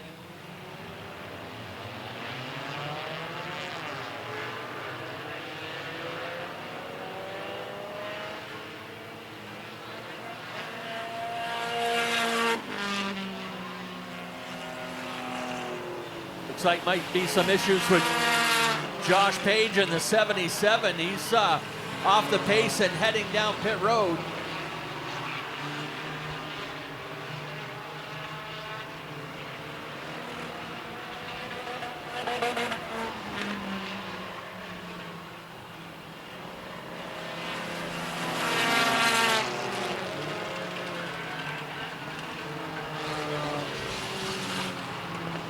Josh Thurlow in the 12X is actually on the outside of the fourth place car of Phil Main Jr.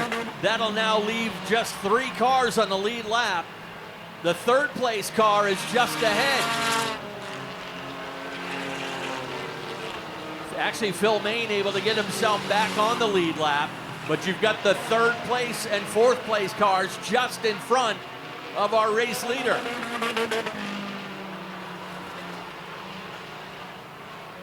That's the 5th place car, Chip Farrington in the 55. So 3rd, 4th, and 5th are all directly in front of the race leader.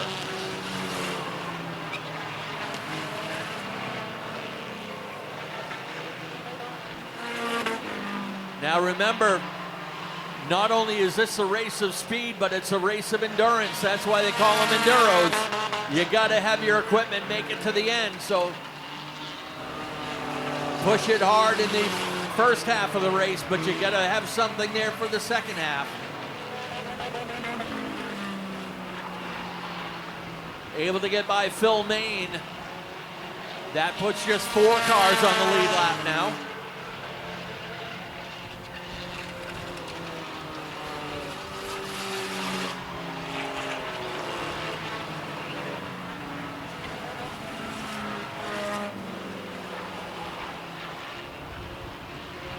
Action all around this 3/8 mile track.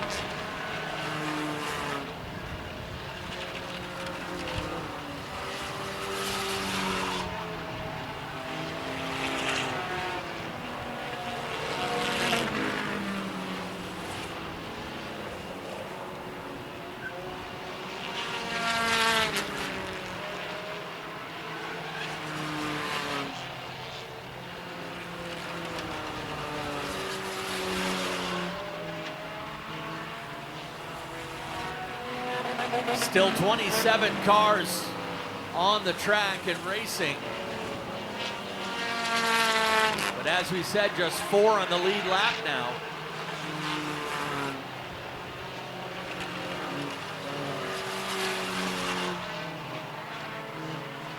Your 3rd and 4th place cars are just barely ahead of your race leader.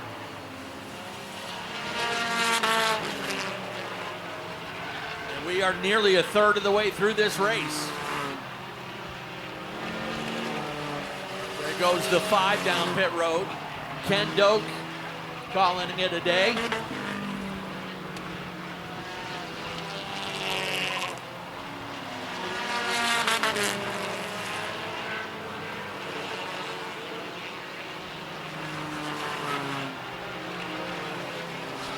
Got to check the progress of Jamie Heath in the 91. He's all alone right now. Nobody around him, some good clear racetrack. But he's about 14 seconds behind the race leader. The leader is packed 4 wide into turn 1. Able to get by both Chip Farrington and Jeremy Glazier. Now that just puts 2 cars on the lead lap.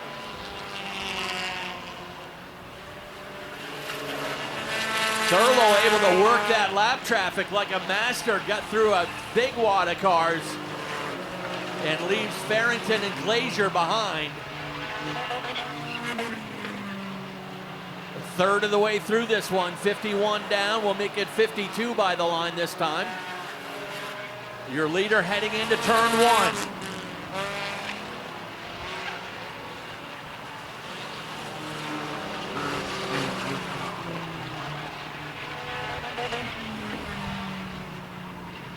Jamie Heath now 12.5 seconds behind the leader.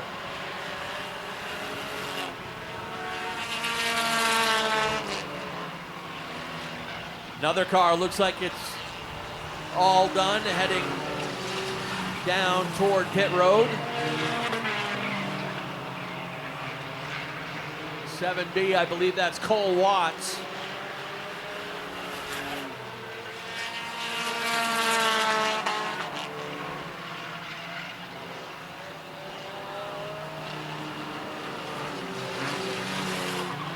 Front 5 will remain the same for a while. Thurlow, Heath, Farrington, Glazier, and Phil Main, the top 5.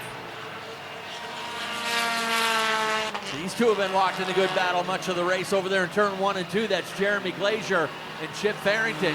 Glazier holding 3rd, Farrington 4th.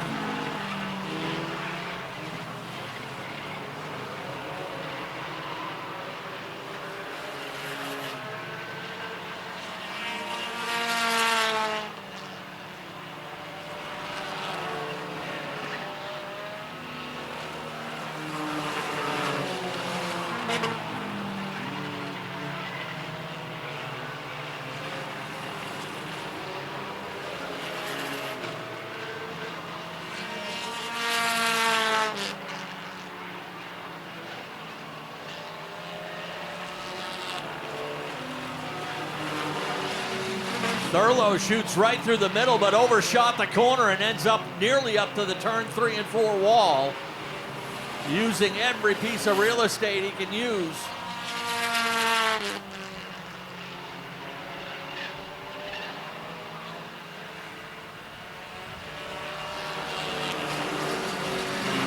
Quite a pack of cars heading into turn 1, still 4 wide through that corner.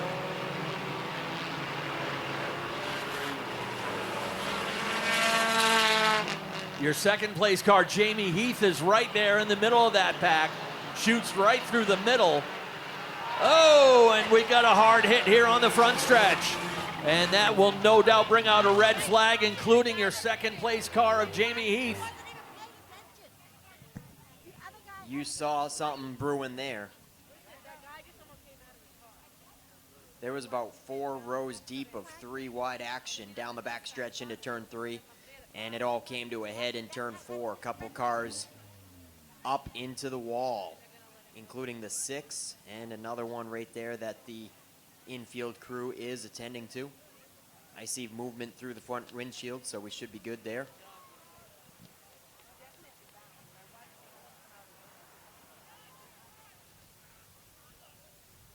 The 6 is Latrell Williams in 17th position. Most likely done for the day with some substantial front end damage.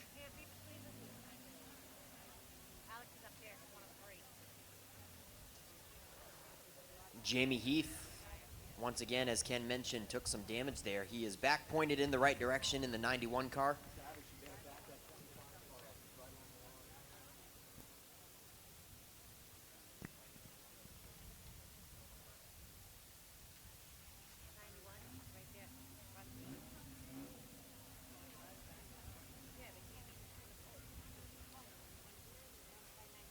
Jamie Heath has been quite comfortably in second and would hate to see him get taken out of podium contention right here with lap traffic getting haywire through turns 3 and 4 here. So Jamie Heath did take some damage, but has the car back pointed in the right direction. We'll see if he can resume or if he's going to have to try it out for a lap and see if it can continue to race in optimal conditions.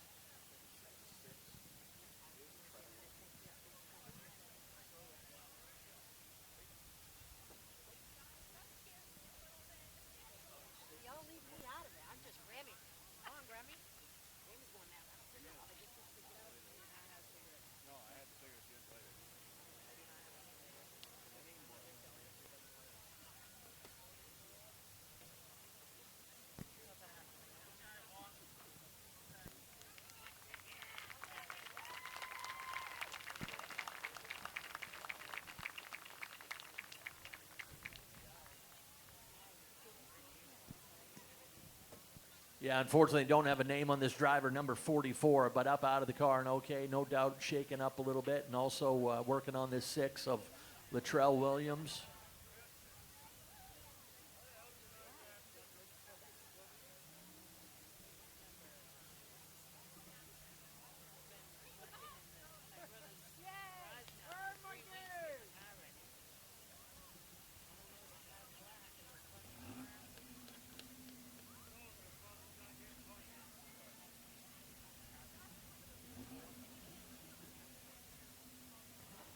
.59 laps into the Fall Fury 150, still a long way to go.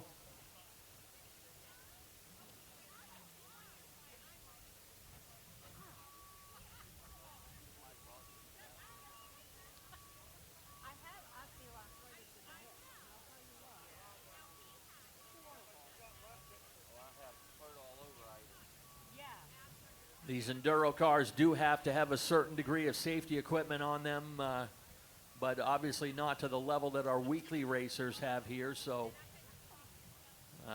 as typically the case, we'll make sure our EMT crew has any time they need to make sure our driver gets out of the car safely. And here he comes up out of the car.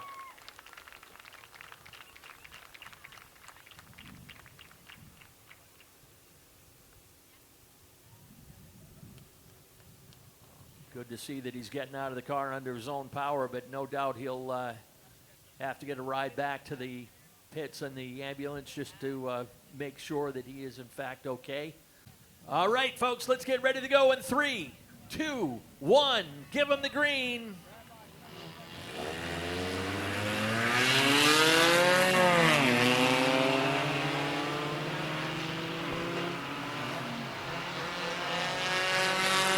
Logan Melcher may have borderline jumped the start there in the 41. He was all over that restart. Pretty deep in the field though. Logan Melcher, he's 4 laps down in 9th position. The 91, Jamie Heath, he lost a bunch of water, coolant, where he sat under the red flag, so hopefully he still has enough coolant to keep it cool for the rest of the race. He still holds on to 2nd position.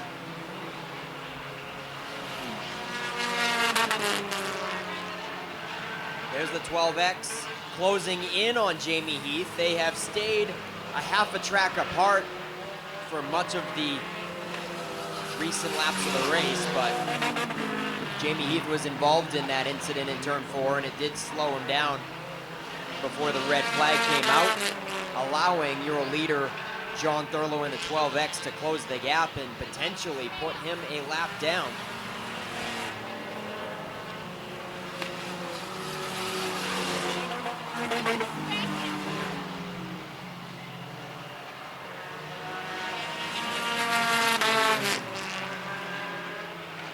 Jeremy Glazier and Chip Farrington have been a couple of magnets for the entirety of the race.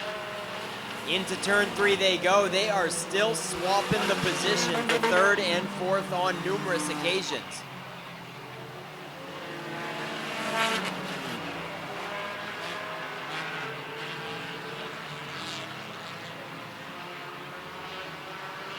Three wide lapped cars right in front of your leader. John Thurlow has him slowing down just a little bit as they sort things out. Treading lightly through that situation, does not want to be taken out of the race due to lappers that he could have avoided.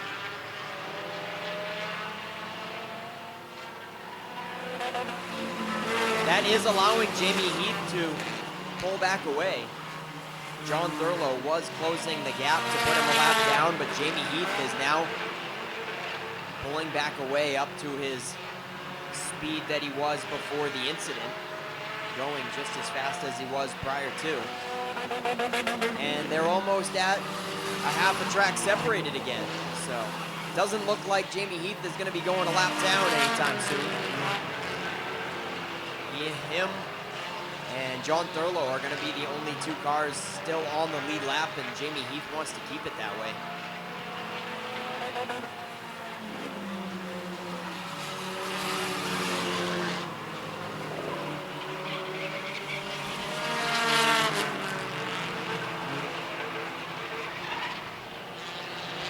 That 3rd and 4th place battle has spread out a little bit. Down the backstretch they go. The 09 of Glazier still holds on to 3rd.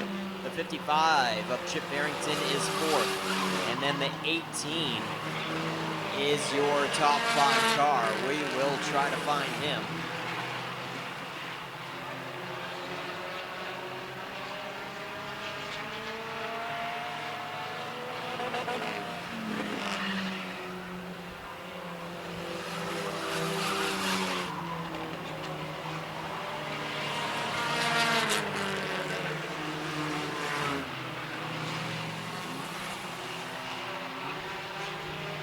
Oh, scratch that. That's the 318 of Ian Campbell. The 318 of Ian Campbell is your top 5 car. There he is, heading into turn 1.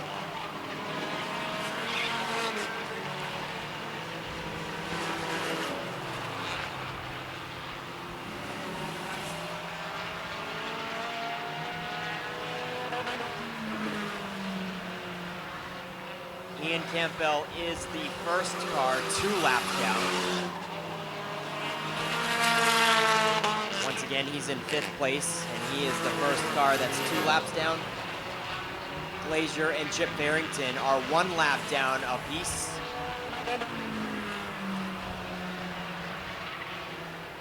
And John Thurlow and Jamie Heath are the only 2 cars on the lead lap.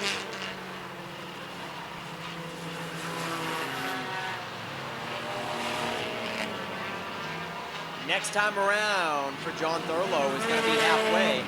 75 laps complete, 75 still to go. The infield looks like a graveyard. They are getting picked off, and it's only going to get worse from here as those right front tires take the brunt of the wear. And it is hard to get them to last 150 laps.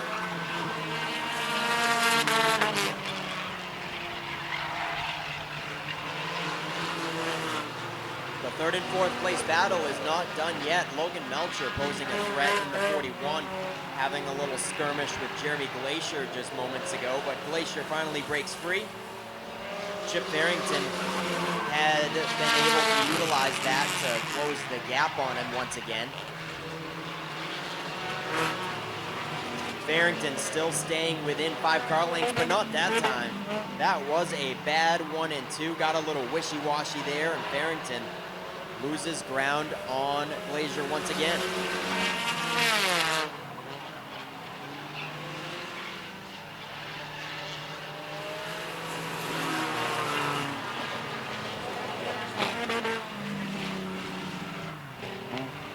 Jamie Heath, the fastest on the track right now. He has cut that lead down to about a straightaway now. The 12X all of a sudden is off the pace and has slowed down considerably.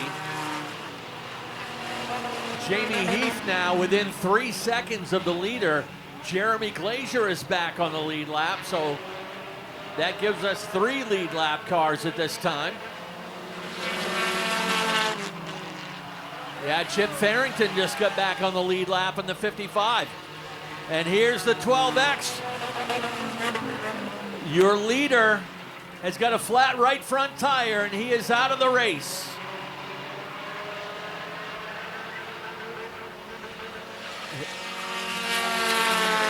I was just saying to somebody that the first 75 is about the speed, the second 75 is about the survival.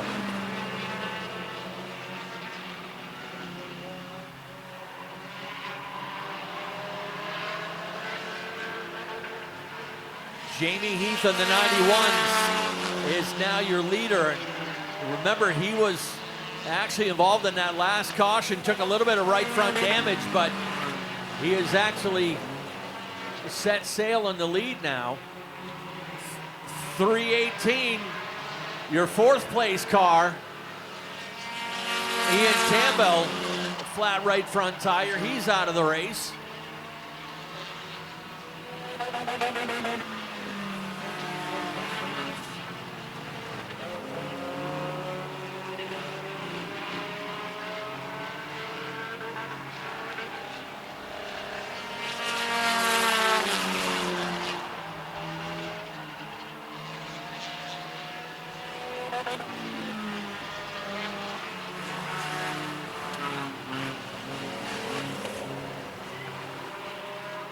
So your leader, the 91, your 2nd place car is the 55 right here on the front stretch. And your leader coming onto the front stretch now, Jamie Heath.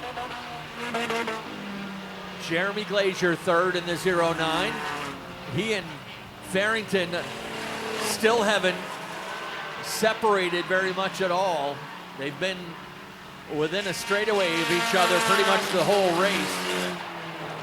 Then your 4th place car is that silver number 62. That is Ryan Sewell.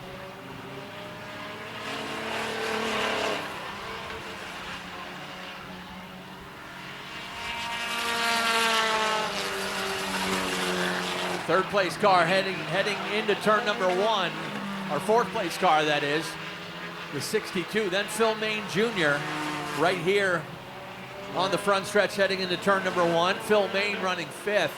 Logan Melcher is now up to 6th.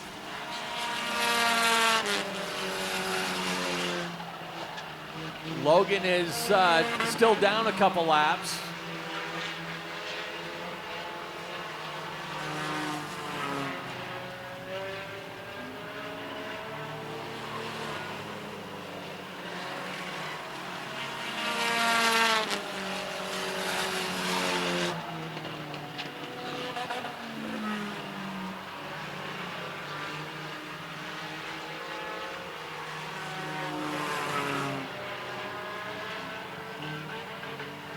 We'll make it 90 laps complete this time by the line for Jamie Heath. 90 laps to go, 90 laps down, 60 laps to go.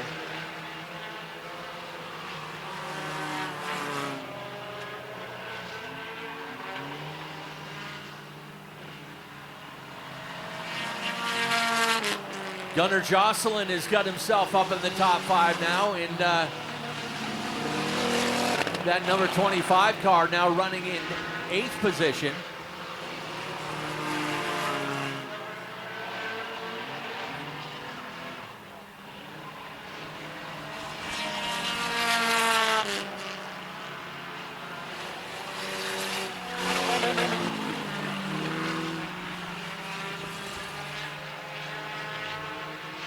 Four car taps out and heads down pit road. I believe that's Alex Hinckley.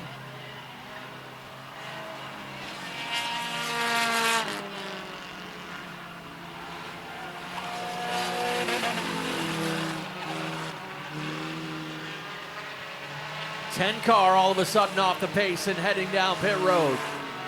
That was your 7th place car. Colby Kastner in the number 7 drops out. In the number 10, that is. Colby Kastner in the number 10 had been running 7th and drops out.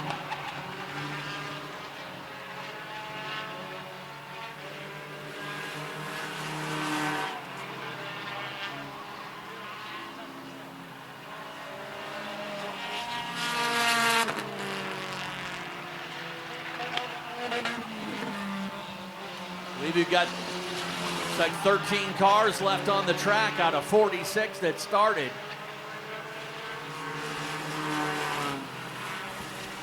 Yeah, it's certainly starting to quiet down, Ken. I'm thinking that some of these guys possibly regret how hard they probably went in the first portion of the race, thinking that they had to get position, but it looks like it might be just all about surviving to the end, and, you know, we might even just have 3 cars that finish this thing. Still a long ways to go. And they are definitely slowing down their pace, and the track is definitely quieting down.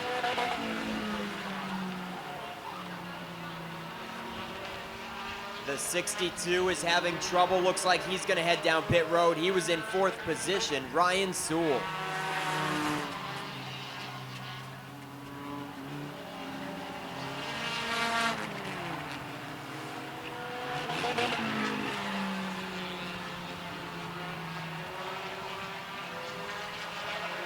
Almost 2/3 of the way through the race, approaching lap 100.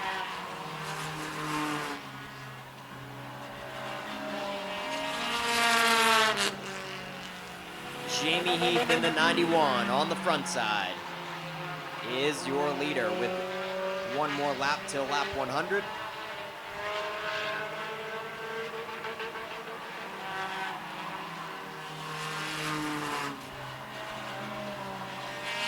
And out of turn 4, lap 100 goes in the books. 50 to go. 1/3 of the race left for Jamie Heath in the 91. Jeremy Glazier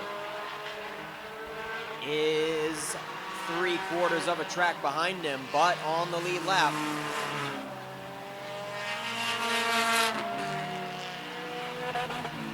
Jeremy Glazier in the 09 in 2nd. The 55 staying within sight in 3rd, only about 10 car lengths back for 2nd and 3rd. Jamie Heath is closing back in on Farrington, though. It looks like Heath is about a straightaway behind the 55X.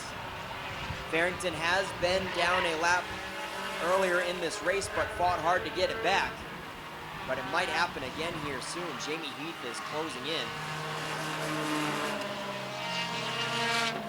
Logan Melcher is still surviving out there. He is 5 laps down in 5th. Can you believe that, folks? 5 laps down and still in the top 5 for the 41. Nuclear Fire, Logan Melcher. So again, I'm sure some of these guys are regretting their game plan early on in the race, probably thinking that they went too hard, and they're finding out now that that right front tire is starting to give up, and still 45 laps to make it survive.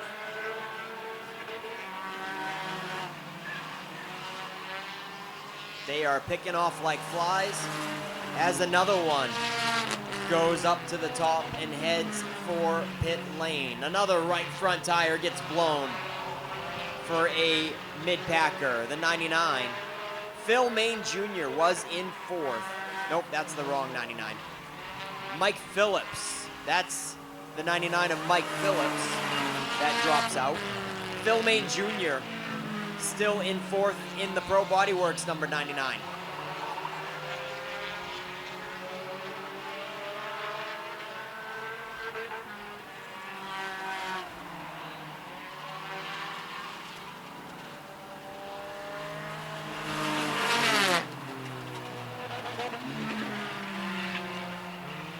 It's starting to get easier to decipher the positions between these guys, as there's only a handful of cars left on the track.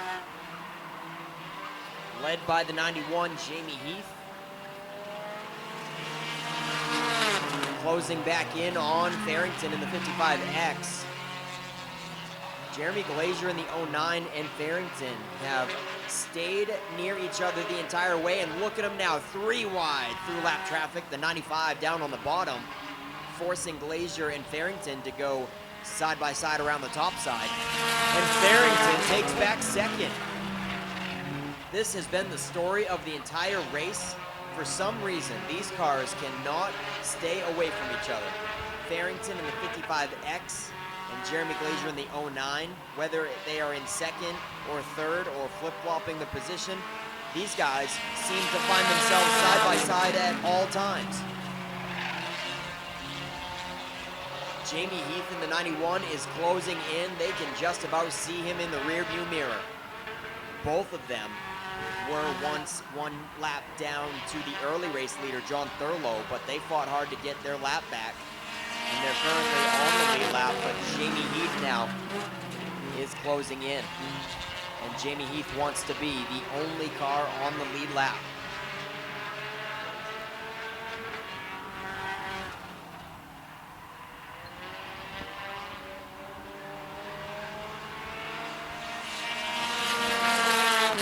The 99, right there behind Jamie Heath, is the 4th place car. He is 1 lap down.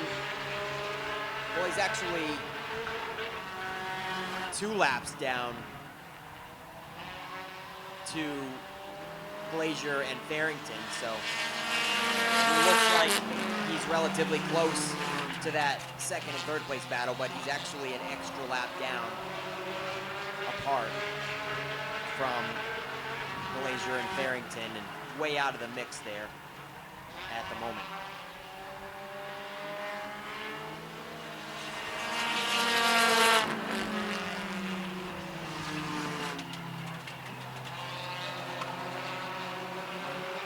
You can count all the cars with 2 hands right now. Only 10 cars remain on the track. And only 1 car is on the lead lap. Sorry. No, Jamie Heath is closing in on Glazier and Farrington.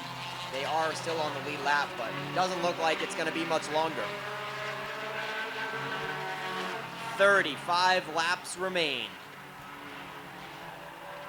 Now, one driver I want to give a shout out to, and I'm probably going to jinx her when I do this, but that multicolored number 1 car that's coming onto the front stretch right now, that is Renee Cole. That is Adam Chadbourne's girlfriend. This is just her 2nd race ever And she has got herself in 9th place right now.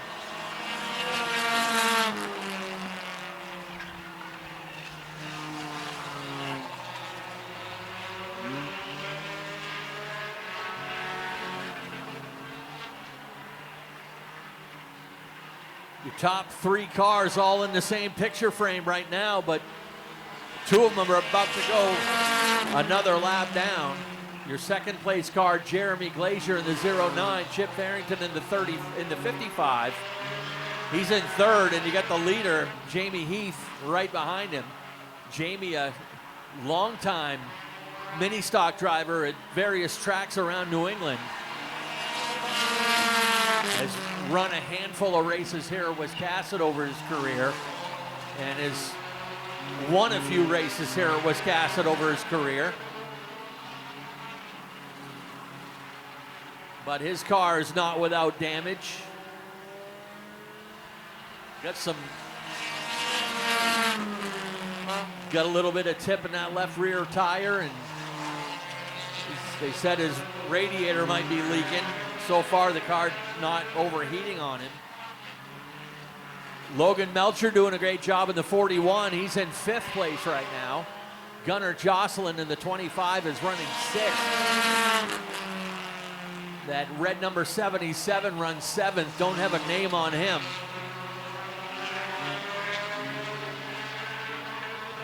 Ken Gaxton in the number 35 car runs 8th. Renee Cole 9th. And that number 15 car has stayed out of trouble. Nearly looked like they were going to be out of the race on several occasions, but they find themselves out there in 10th place right now. Last car running right now is that 15.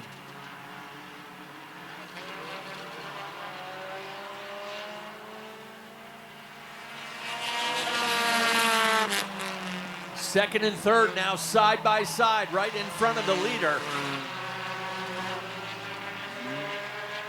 That is without a doubt been the race of the day. Those 2 guys for 123 laps have been no more than 3 car lengths away from each other the entire race.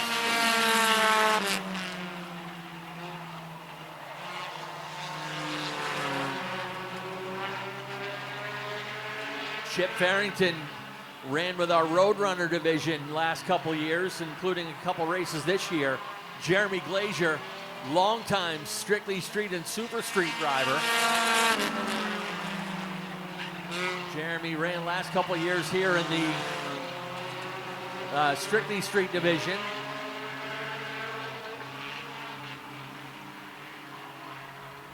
Phil Main Jr. solid as always in the number 99. 125, now 126 complete.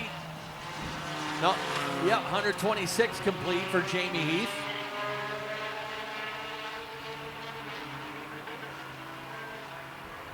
Puts Jeremy Glazier a lap down and nearly overdrives the corner. Jeremy Glazier is out of the race. Right front tire's finally gone. Almost made it. Glazier had been locked in a battle with Farrington for the first 2/3 of this race. That'll put Phil Main into the 3rd spot.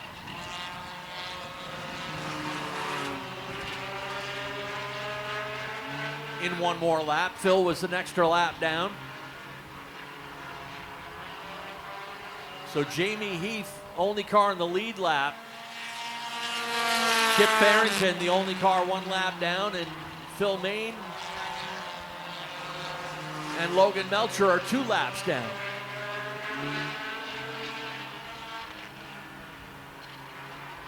Oh yeah, Chip Farrington is still on the lead lap, but nearly a full track behind. Yeah, 20 seconds behind Jamie Heath. And just 20 laps to go. And as we've seen, anything can happen in those final 20 laps. Yeah, it's funny, Ken. Jeremy Glazier hasn't been on the track for 3 laps, but he still is in 4th. because Logan Melcher was down 4 laps, and he's still trying to work on taking that spot away from Jeremy. Yeah, Logan did just get it that time. Logan repping the old road boat, biggest car out there, and holding steady. I did get a private message on Facebook from David Speedleaf Greenleaf. He wanted me to tell everybody that Logan Melcher can't win a Pro Stock race or an Enduro race. He stinks. Whoa, shots fired.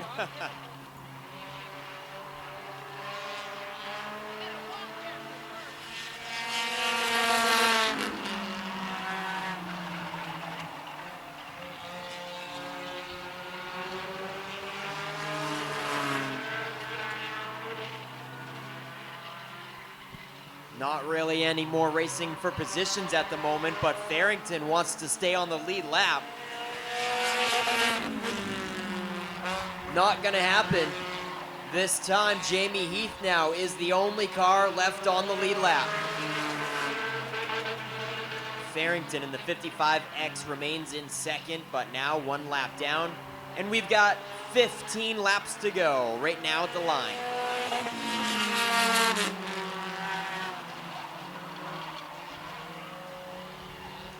Jamie Heath has got this race covered if he can keep the right front tire from erupting.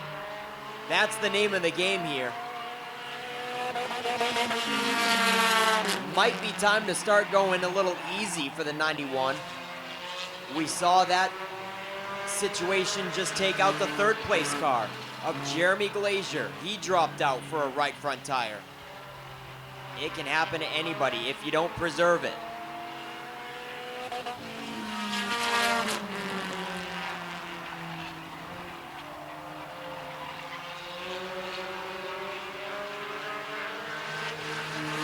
And if it happens to one of those top 3 cars, that's going to put Logan Melcher in the top 3. That's certainly what he's hoping for.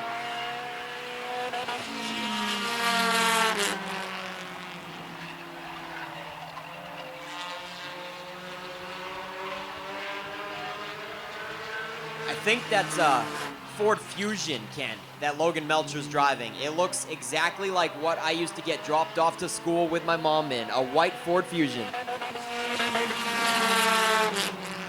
Down in the pit, I did ask Logan if that was one of their customers' cars from T&L Automotive that he was borrowing for the weekend. He's just taking it on a test drive.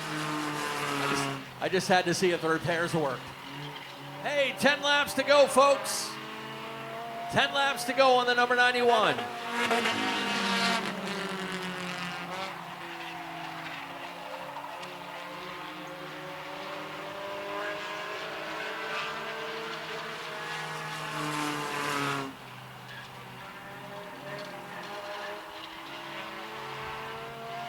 Everybody's on edge, waiting to see if somebody's tire is going to blow or if they can make it survive the entire way.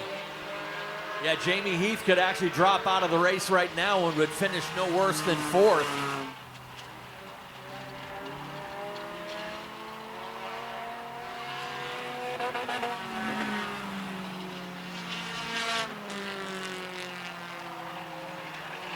Gunnar Jocelyn's in that 25 car all over his back bumper. Gunnar is 6 laps down in 5th. So looks like he's racing for position, but he's not.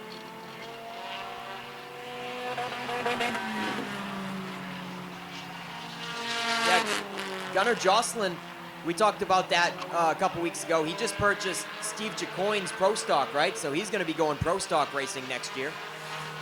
Yeah, but he heard we were running this Enduro. Actually, just threw that car together in a couple of days to get out here and have some fun. And going to mix it up with Jamie Heath in the closing laps.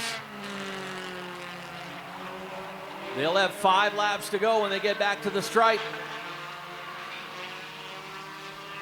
Heath, your leader. Farrington, 2nd. Phil Main Jr., 3rd. Logan Melcher, 4th. Gunnar Jocelyn, 5th. That red number 77 runs in 6th. The 35 runs in 7th. Renee Cole is 8th. Jeremy Glazier, 9th.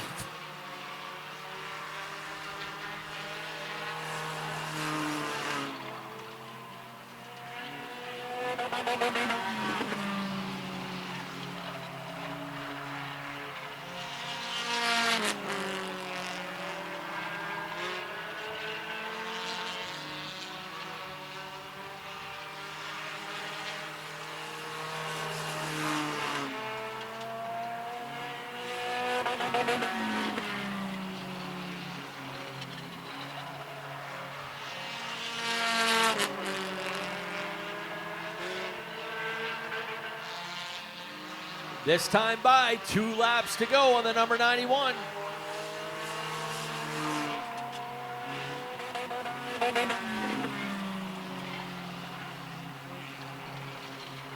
"46 cars. 46 cars started this race. 9 remain on the track. The true meaning of an endurance race. And one more time around for Jamie Heath.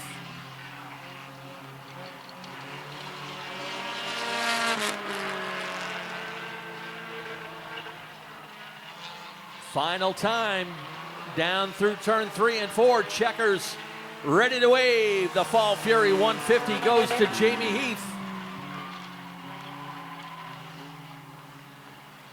Chip Farrington in the 55. He will cross the line in second. And Phil Main Jr. coming through turn 3 and 4 right now will claim the 3rd place finish.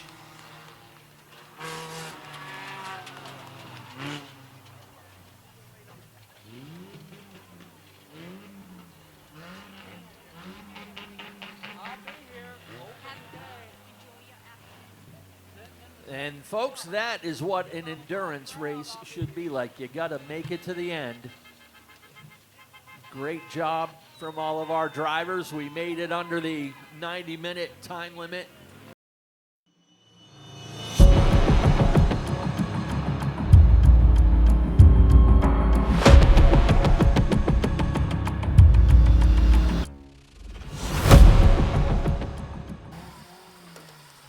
Let's sing things trackside one more time with Nick Huff. Jamie Heath climbs out, and it was spewing water at me, but it's starting to slow down. I think that means it's out of coolant, Jamie. After that turn 4 incident, you had to be worried that the car was going to resume. Yeah, I cranked the heat up and sweated out the last, I don't know how many laps, and when he said it was leaking, I'm like, we're going to chance it. So luckily it held out. Yeah, I think it's been doing that the whole way, and man, lucky for you, she survived till the end. And it didn't look like you slowed your pace down. You know, I was like grinding my teeth thinking that that right front was going to go, but you didn't seem to worry about it. Now, if it's going to blow, it'll blow. Worst thing, we'll knock the wall down. Last time I was here, I tried it on the backstretch. We knocked the wall down. So it's been 10 years since I've been here, and kind of glad to be back. Wow, awesome. You're the only car that finished on the lead lap. You got Chip Farrington there with a handful of laps to go to put him down 1 lap, the last car on the lead lap still. And Jamie, nice run out there. We hope you had some fun. Who do you got to thank for sponsoring or helping the 91 car? D&L Weatherization. That's pretty much it. I come by myself, so it's me, myself, and I that do it. So we're having fun. Any more enduro events for you next year in the future? We're going to do one next weekend at Riverside Speedway in Groveton, New Hampshire. Then, I don't know, we'll see what happens. Nice. Same car? I hope so. He's going to survey the damage and get this thing ready for Riverside in a couple weeks. So good luck to him, and congratulations, Jamie Heath, the Fall Fury 150 winner. Chip Farrington, man, oh man, you and Jeremy Glazier battled the entire race except for 28 laps to go just about. You must have been just about as sad as we were to see him drop out, because it looked like you guys were having a good time. Yeah, we was having a good time. I got behind him, and I figured he was a good guy to follow. And then he kind of disappeared. But all in all, it's a long race, 150 laps. But a lot of fun, a lot of good driving out there. Now, Gavin Giroux used to own this car. What's going on here? Did you buy it from him? Nope, I bought it originally and then sold it to Gavin, and I'm just driving it today for the Enduro, which I'd like to thank Gavin and my buddy Ken Turner. You know, he does all the work on the car and set it all up and everything. And just everybody that helps, thank you. All right, Chip Farrington, a familiar face at Wiscasset Speedway, gets a second place finish in the main event. And then Phil Main Jr. Did you know where you were? Did you know you were sitting in third? No, I did not. I figured you didn't. But what was the name of the game out there? Preserve that right front? Exactly. Take it as slow as possible and still stay in it. Yeah, you were outside the top three there until the 09 blew his right front with about 20 to go. And did you see him pull off the track? That's why I ran him so hard, so he'd blow that tire. You wanted him to push it? Exactly. All right, Phil, you've got a reputable name in these races. We're always talking about you, a familiar car sponsored by Pro Body Works. So is this your first top three in one of these? Nope. Last year we got a second in one of these. So your second top three in these big events? Yes, it is. All right, Phil Main, congratulations on the top three today. But that second was only in a 100-lapper. Have you ever done 150? Never done 150. Never done it. Went into it with a new clean sheet of paper and a new notebook on how to save a tire. And a brand new tire. All right, Phil Main Jr., congratulations. Pro Body Works, of course, on the car. Anybody else you want to thank? My family, of course. Definitely. All right, you have a fun day? Oh, definitely. He's smiling from ear to ear. Congratulations. We'll get you guys up here in front of Jamie Heath's ride. And it's been an awesome day to wrap up the 2024 season. No points, no big serious races and payouts, just all fun and lighthearted here today. Nice to have a non-stressful day at Wiscasset Speedway to wrap up the season. Ken, we'll send it back up to you for one last time in 2024. All right, thank you very much, Nick. I appreciate all your help as always this season, my friend, and thank you to our crew. Thank you to our team here at Wiscasset Speedway for a great 2024. Congratulations to our top three in the Fall Fury 150 Enduro. Again, we'll post the official finish of the race soon, either tonight or tomorrow morning. And you can look on our website, wiscassetspeedway.com, for all that information. Our race teams and Team Wiscasset and our season ticket holders are going to be gathering for a little cookout and season awards to finish up the day today. But I do want to say one final time to you fans on behalf of Richard and Vanessa Jordan and our entire crew, thank you for joining us here at Wiscasset Speedway. Hope you have a great off season, and we'll see you early in 2025 here at Maine's biggest and fastest, Wiscasset Speedway. All right, once again, we're about to get started with the awards, so if you're on the back side there and want to come over here on the grandstands, we're going to get things going here in just a moment. As we do that, I want to thank you guys all. Hope you got enough to eat. Thank you to Derek Mingo for doing the barbecue, the Fields family for doing the chicken, and all the race teams and family and friends that donated the food today. So thank you guys very much. And as I always say, I know it would be great to do a black tie affair at some fancy restaurant or hotel or something in the function room, but this is how we do things here at Wiscasset Speedway. We do it family style. We gather family and friends and go old school and just celebrate the season. So we thank all you guys for being here with us today, and glad that you've had a good season. It's been a long one, but it's also hard to believe it's gone by this quick. We're going to be giving away some specialty awards first, which will include our Driver of the Year announcement, and then we'll finish up with our top 3 point standings in our 7 divisions that were awarded points this year. A couple updates for you. A reminder for all you racers that there's going to be a Racers Flea Market on Sunday, October 27th from 9 a.m. to 2 p.m. That's going to be up at LST Motorsports Park in Richmond. It's a joint venture between Wiscasset Speedway and Mainly Karting. They are hosting it, but if you're looking for new gear, get rid of some old gear, whatever. If it's involved in racing from go-karts through circle track stuff, drag racing, whatever, get the information and get part of that. We'll be posting it on our website, and I know Steve is going to as well. Also, that same day on Sunday, October 27th from 3 to 5 p.m. is our annual Trunk or Treat. It's going to be right here in the, on the front stretch. We encourage race teams to bring a race car and decorate it, or bring your hauler, bring your trailer, decorate it up like a little haunted house or fun house. And you won't believe how many kids from the area we get here to come to Trunk or Treat. It's gotten to be a really popular thing. And if you're interested in being a trunker, just see Penny Charette from our kids club and she can get you on the list. Drivers, I will be putting out information on this soon, but the rules meetings for next year will be coming up on Sunday, November 3rd. I'll be putting out a schedule on that as soon as possible, but Sunday, November 3rd will be our rules meeting day. And finally, we do have off-season car shows coming up, of course, that are a little ways away, but I already have people asking me if you're looking to get in the show. We usually get between 6 and 8 spots, and we usually try to get one representative from each of our divisions, and we like to turn it over so somebody different is in representing Wiscasset Speedway each year. So if you're interested, look me up and we'll get you on the list. Got some thank yous to throw out. First of all, I want to give a heartfelt thank you to our entire team, Wiscasset, our staff here, our staff and volunteers, for all the great work you guys have done all year long. I know you guys are racing every other week, some every week. Our team is here every week without fail, and they all do a great job. But I do want to recognize a couple folks that are leaving us after this season, and they have dedicated a lot of time and effort to making this place succeed, so I want to make sure we recognize them individually. First of all, and you guys have probably heard about this, but we want to give a big thank you and farewell to Ken and Estelle Carey.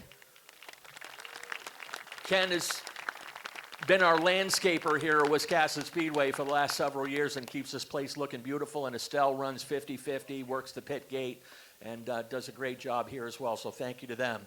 And another guy that's leaving us is our infield manager, Roland Abbott. Roland's been here off and on for over 40 years here at Wiscasset Speedway, and he will be watching from the grandstands in the future. Roland, we love you. Thank you, buddy. And he also is the winner of, we have a little contest in-house of, we give away tickets, and he had the most tickets returned this year. So Roland is the winner. Come on. What did he win? He won $100. Excellent.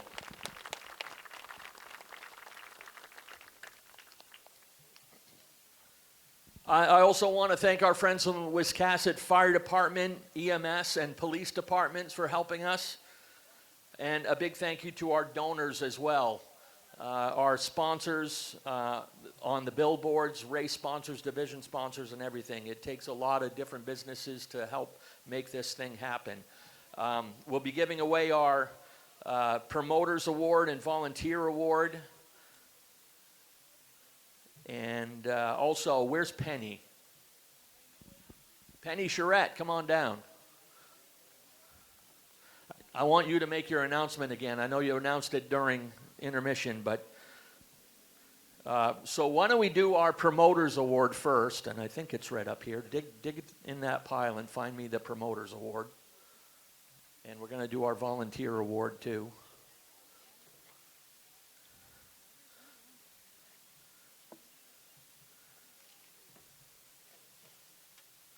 All right, first of all, our promoter, no, this is our Volunteer of the Year award. No, that's all right.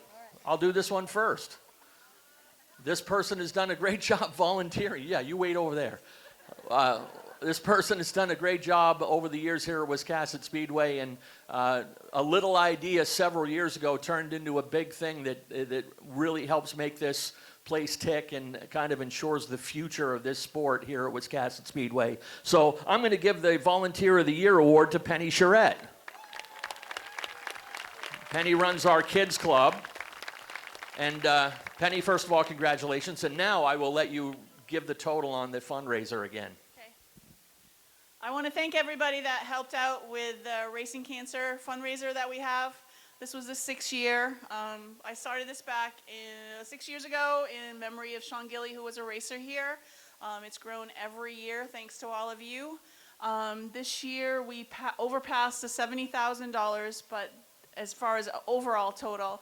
But this year was $21,882.51.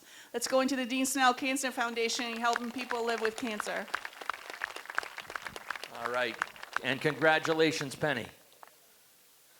Now, our Promoters Award. This is another special award we give away here at Wiscasset for a member of the team that goes over and above to help get the word out about Wiscasset Speedway and help me as a promoter get the word out on what a great place this is. And This next person is a new addition this season and is kind of taken our promotional abilities to the next level with all the great work that he does. So it's my pleasure to give the 2024 Promoters Award to this guy right here, Mr. Jason Dickey.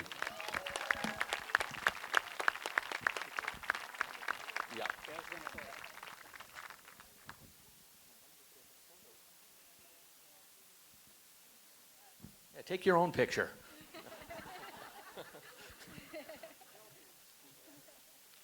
All right.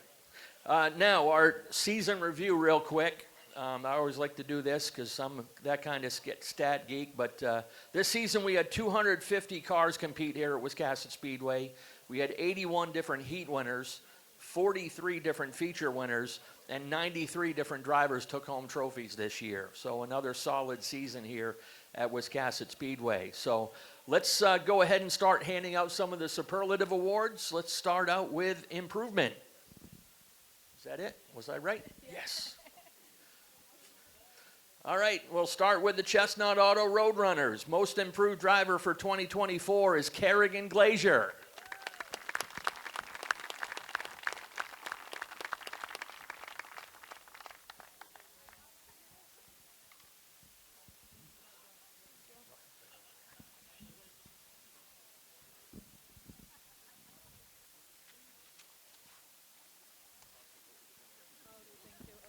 All right, your most improved driver 2024 for the Brackets Market 4-Cylinder Pros goes to Jacoby Thacker.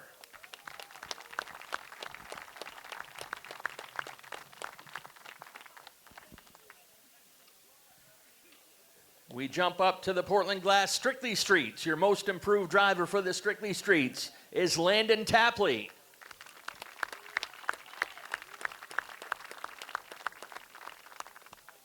Sign of Landon, sorry. Most improved driver for 2024 for the Goslin Insurance Super Streets goes to David Greenleaf.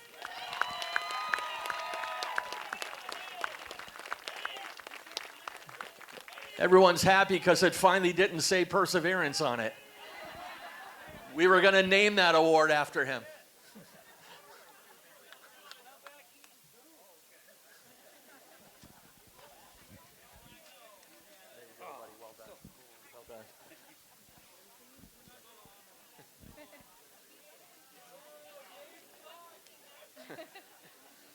Most improved driver for 2024 for the Wood Pellet Warehouse Late Model Sportsman goes to Alex Waltz.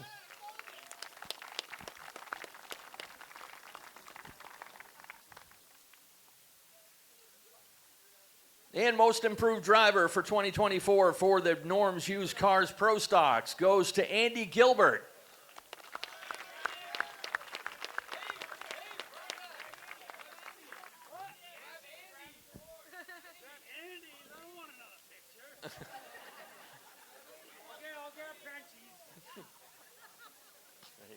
Hey, good job, good job. Thank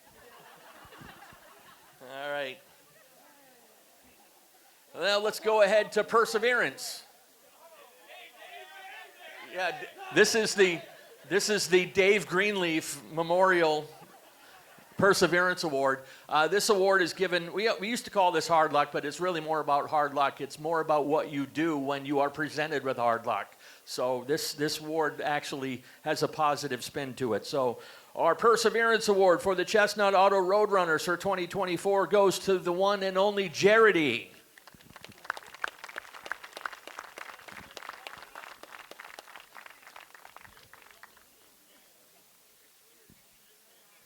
And just for fun on his bio on the website, I have his hometown listed as Somewhere, Maine.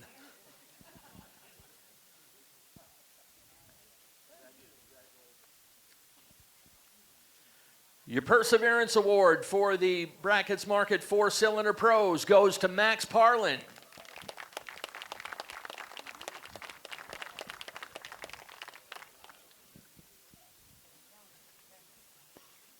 I'd like to thank my lovely assistant Amy here for keeping things in order and handing me the awards. Max, well done. Your Perseverance Award for the Portland Glass Strictly Streets goes to Ashton Burgess.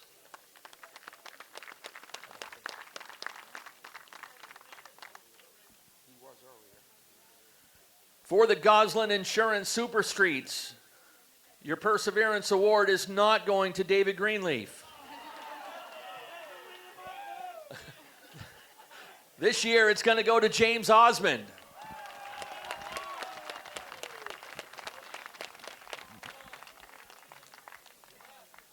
He already left.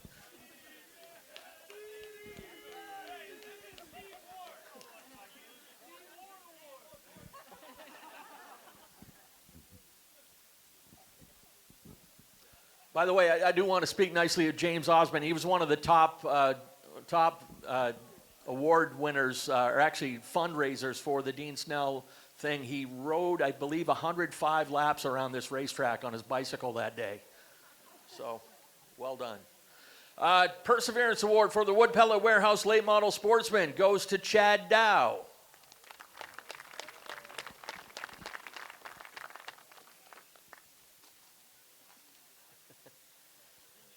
And another driver, I don't think he's here, but we'll give him the recognition. Perseverance 2024 for the Norms Used Cars Pro Stocks goes to JT Thurlow.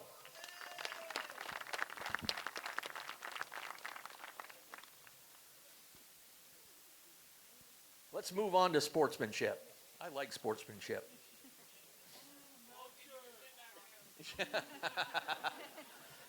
Yeah, we don't need you quite yet. Sportsmanship Award for the Chestnut Auto Roadrunners for 2024 goes to Ken Turner. There he is.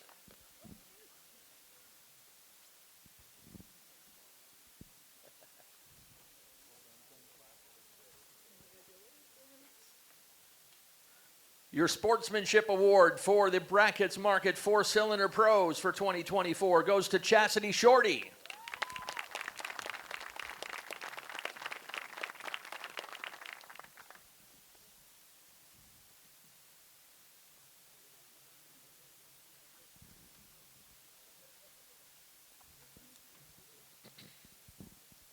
Sportsmanship 2024 for the Portland Glass Strictly Streets goes to Mac Hannon Jr.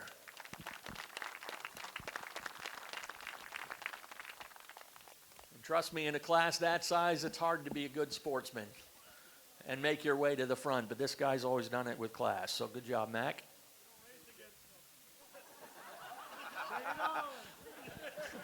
I heard that.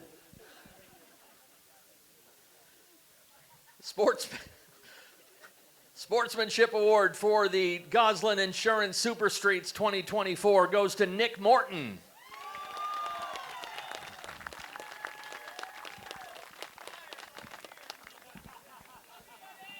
Did you say you soaked his tires for him all year?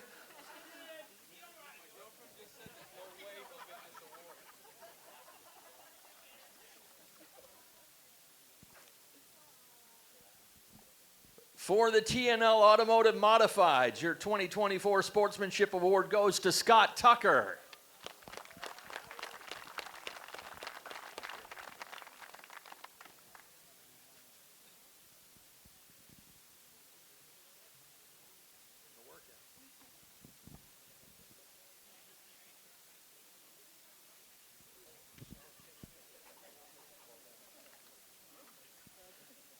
Sportsmanship Award 2024 for the Wood Pellet Warehouse Late Model Sportsman goes to Pat Murphy.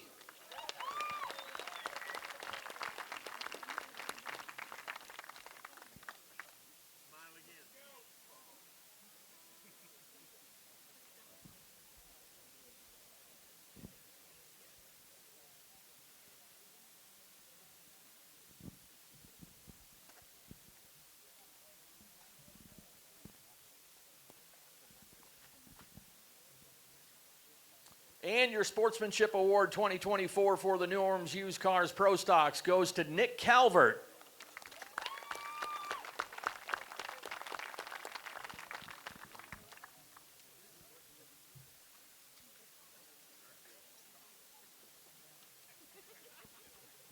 Now we will move on to Rookie of the Year, and this is a points-based award.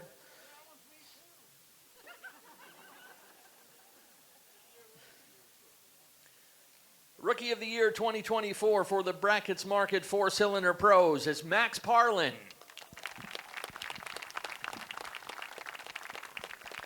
And by the way, just a little side stat, Max almost broke a pretty impressive record here at Wiscasset. Almost became the youngest feature winner ever at this track. Unfortunately, he missed it by about 80 days. He's the second youngest winner in this track's history. Congratulations, Max.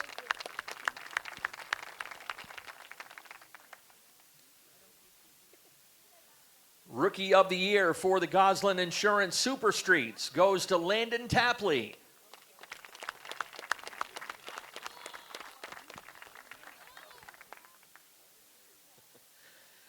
Your Rookie of the Year 2024 for the TNL Automotive Modifieds is Reed Reno.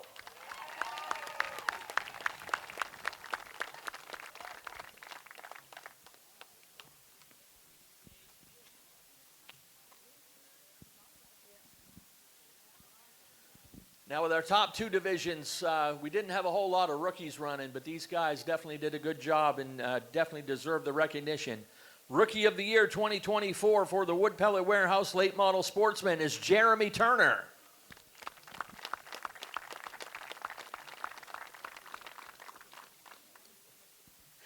And your Rookie of the Year 2024 for the Norms Used Cars Pro Stocks is Silas Ripley.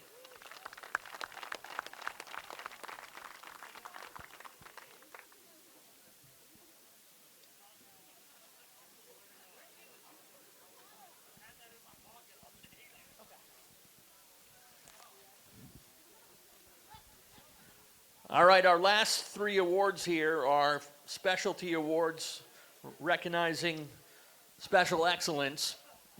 Our first award here is Race Team of the Year, and we have a lot of great race teams that multitask and take care of several cars and make lots of repairs, keep their teams competitive each and every week. But we wanted to recognize this team right here for doing a great job keeping three different cars going for much of the season with a relatively inexperienced driver who showed great improvement every single week, no matter what division it was, with outstanding sportsmanship as well. Race Team of the Year for 2024 is Short Straw Racing, which is Landon Tapley in the Strictly Supers and Late Models.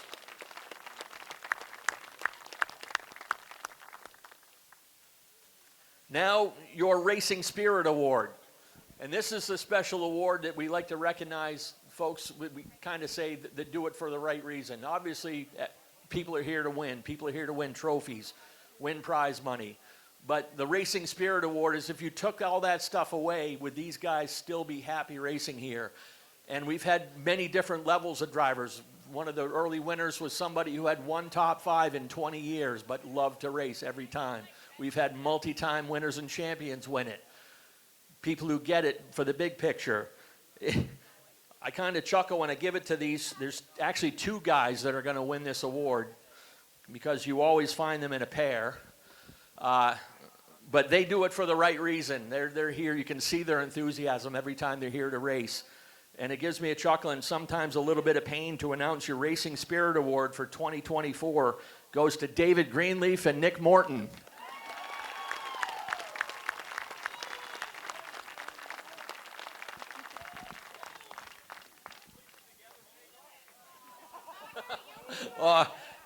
I heard that. You want the mic?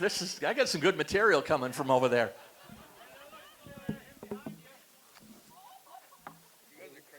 How does this work? Sportsmanship And by the way, can anybody tell us where the real Nick Morton and Dave Greenleaf are hidden right now? Because I don't know who these guys are.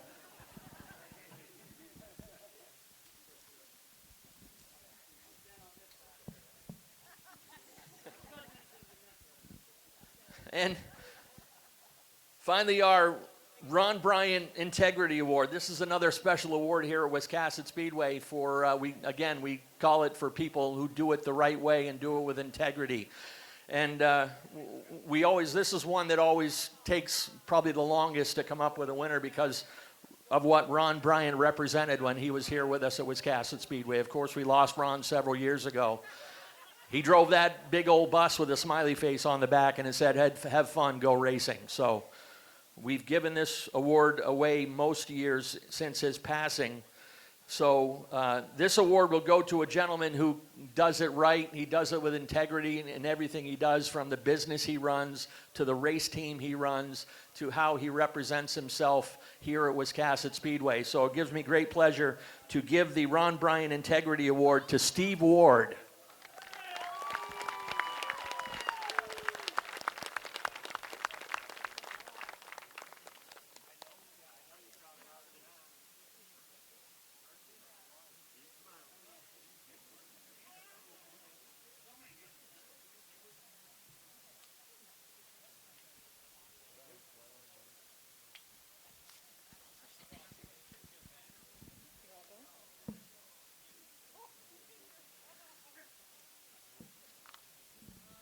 All right, now we will move on to our Drivers of the Month and Driver of the Year, and then we'll get into these wonderful trophies right here. First of all, I want to introduce our previous Drivers of the Month and have them come down here and stand in line as you are finalists for Driver of the Year. First of all, our May Driver of the Month, Jonathan Emerson.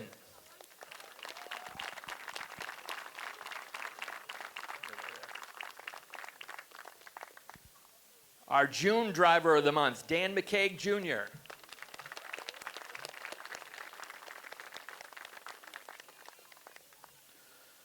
Our July Driver of the Month, Bubba Pelton.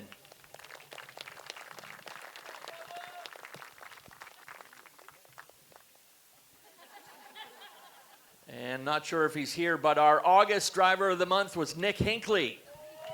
Oh, there he is. Hey, wait, give me those plaques back.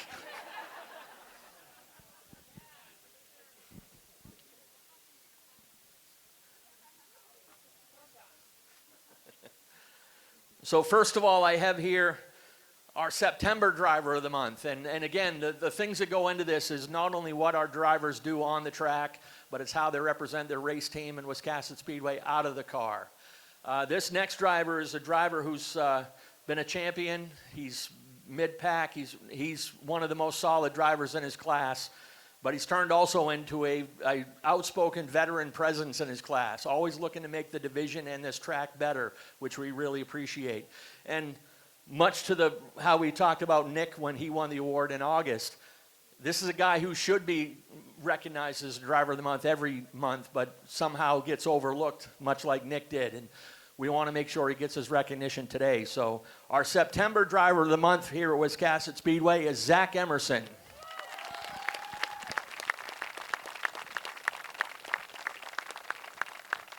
You're not the only one this year, buddy.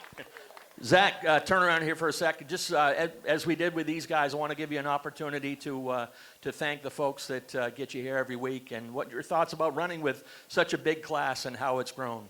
I love the big class, but most of all, I couldn't do it with you guys. What you do here every week is just unbelievable. My crew, without these guys, the cars wouldn't run. So I'd like to thank even all the crews, not just mine, but thank everybody for all they do.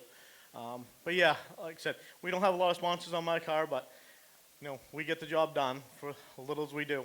All right, and it was very neat to see you pick up that emotional win on Boss Hog Day in memory of your dad. Yeah, it was a long time coming. It was awful rough to that point, but hopefully we get the monkey off our back and we can start reeling some out. All right, congratulations, buddy. That comes with a $100 gift certificate for AMSOIL products, and we have Sean Mortensen from Four Seasons Synthetic, your AMSOIL factory connection, here to represent.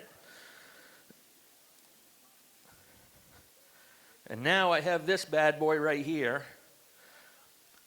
And David, you can stay seated. This one's not going to you. In time, buddy, in time.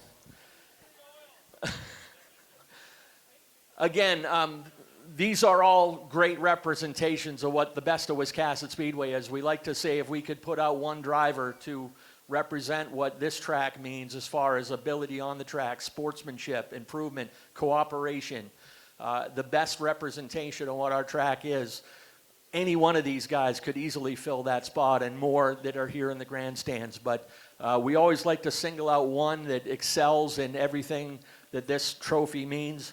And again, Sean Mortensen from Four Seasons Synthetic is here to help present our 2024 Four Seasons Synthetic Driver of the Year at Wiscasset Speedway is Dan McCaig Jr.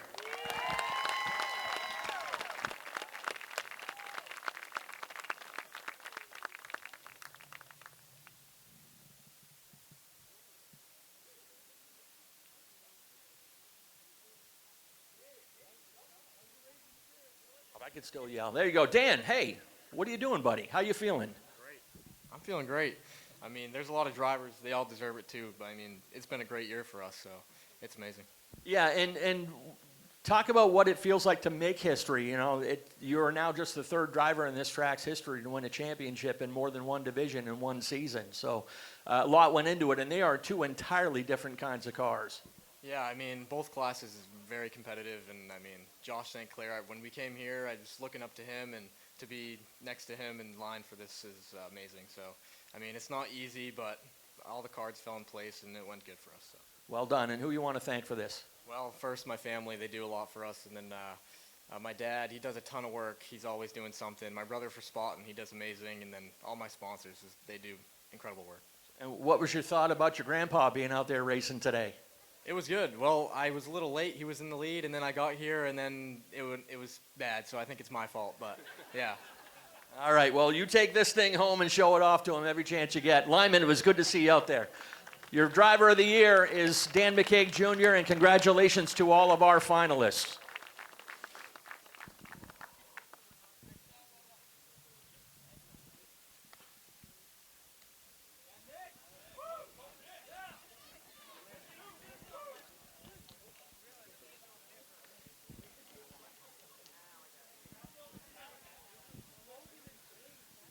And by the way, all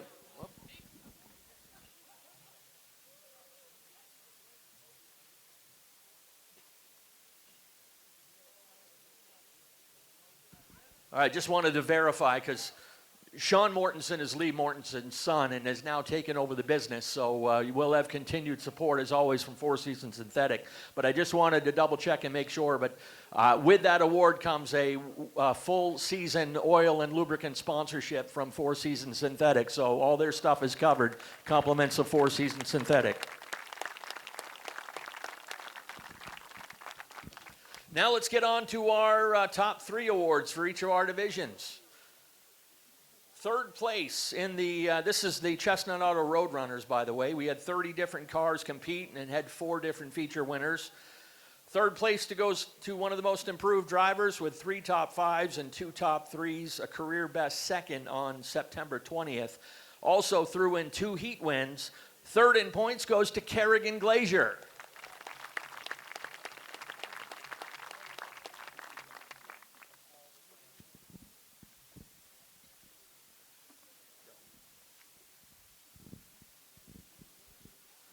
Second place was a solid and exciting season for this driver with 8 top 5s, a class high 8 top 3s, 2 feature wins and 4 heat wins. Second in points goes to Alec Brown.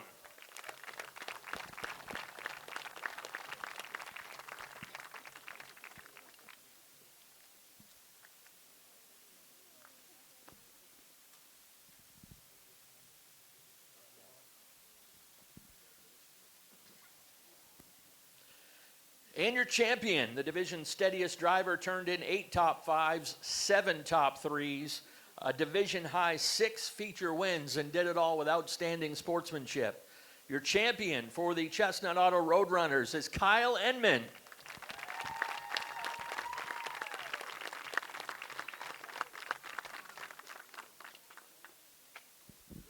Kyle, turn around and face your adoring crowd here. Chance for you to thank your crew, sponsors, and everyone that made this possible. Yeah, I got to thank Richard and Vanessa for adding this to a full-time weekly division. Everything here at Wiscasset is just awesome. I thank my family, my father especially. He's put a lot of work into this thing.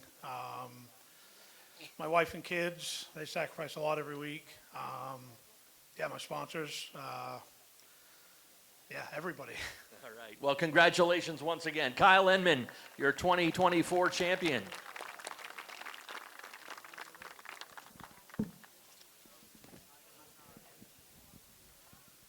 Now to the Brackett's Market 4-Cylinder Pros, and big thank you to Kim Brackett and their whole crew over there in Bath for sponsoring this class. We had 3 different feature winners among 9 drivers.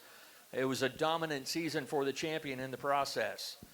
Third in points with 6 top 5s, 2 top 3s, and showed great improvement along the way. That first win is not too far behind. Third in points goes to Chastity Shorty.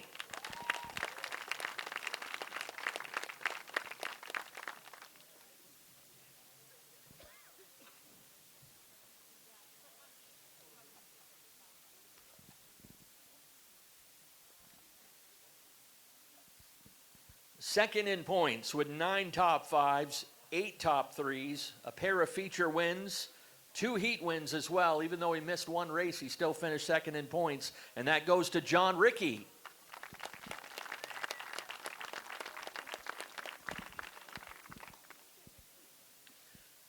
And your champion.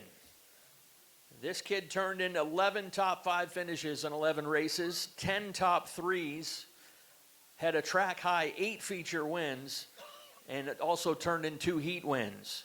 And luckily, he finally sold his car. Your champion for 2024 in the Brackett's Market 4-Cylinder Pros is Ben Burgess.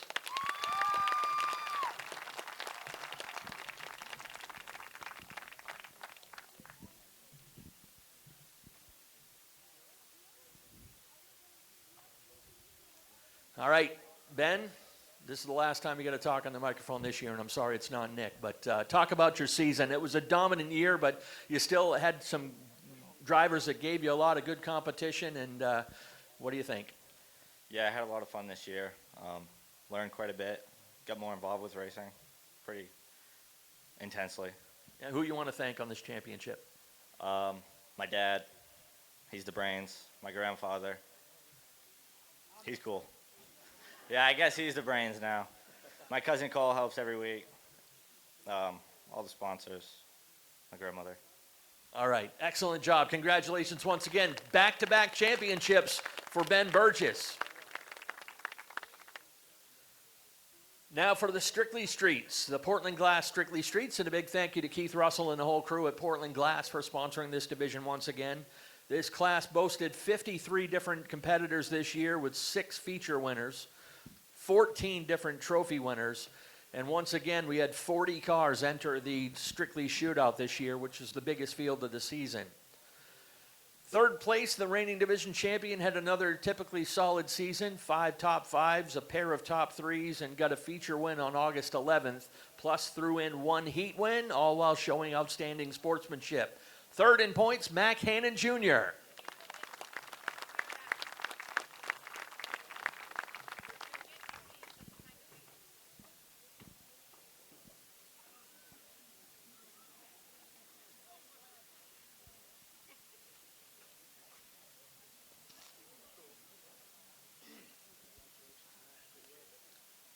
Second in points is a guy who continued to show great veteran leadership. He had 7 top 5s, 5 top 3s, which was second best in the class, and got his first win in 4 years back on September 1st.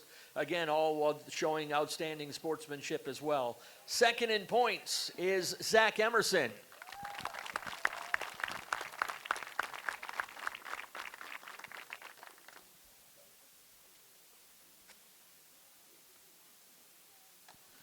And your champion, this guy put on some of the most exciting racing of the season. His average starting position was 18th in the class that averaged 22 cars per race. His average finishing position was 2.3.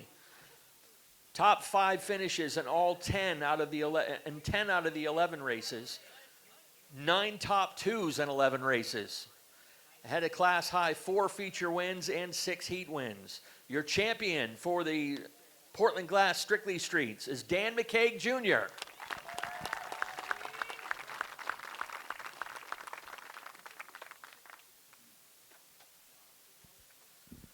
Now, Dan, let's talk specifically about that Strictly Street division and the challenges that you were put up against each week. Thank God you guys learned how to hook that car up in the 3rd groove.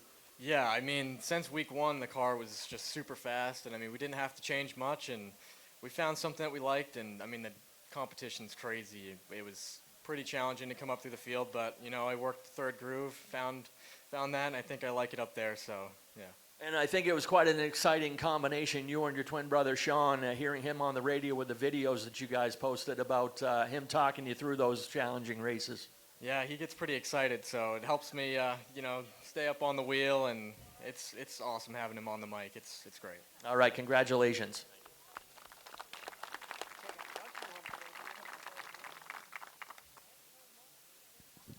Now to the Goslin Insurance Super Streets, and a big thank you to Ward & Son Construction for their continued sponsorship of the, Ward & Son Builders and their continued sponsorship of the 100-lap race, and Goslin Insurance as well. We had 26 cars and 8 different feature winners in our most competitive Group 1 division. Third place, driver who had a solid and entertaining season. He had 7 top 5s, 4 top 3s, including a feature win on June 1st. Threw in a heat win for good measure, finishes 3rd in points, and that goes to Kevin Sherman.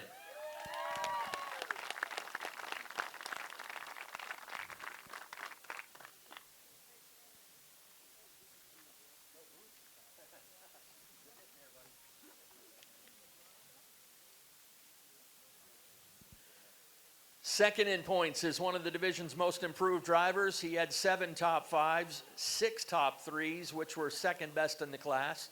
His first career Super Street win came on May 4th and then backed it up again on August 24th. Also threw in 2 heat wins. Second in points goes to Nick Morton.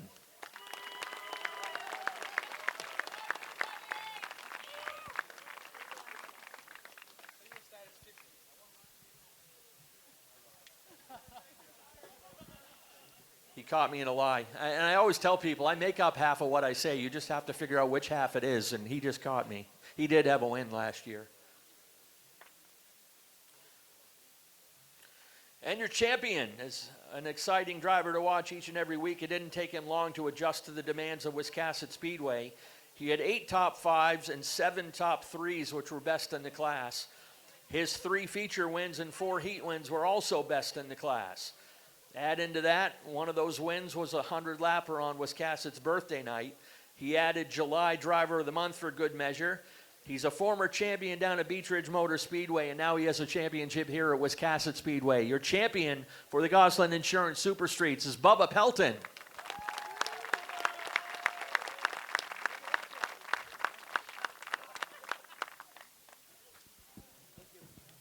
Bubba, congratulations, and I'm happy to say that you found a new home here at Wiscasset Speedway, but talk about the difference of going from a slower flat track like Beech Ridge to the challenge of this track. Yeah, it's been good. I like this challenge. This is not a place you can lay down like Beech Ridge or Oxford. You got to be on the wheel all the time. Then there's a bunch of competitive drivers there too. Nick was on me all the time, kept me going. You know, there's not a lot of time to make mistakes here. All right, and who you want to thank on this championship? I got to thank my sponsors, Davis Erectors and Zachow, and my wife and kids. Because probably not going to be a lot left of these, so take them when you get them. All right, congratulations, Bubba. Well done, brother.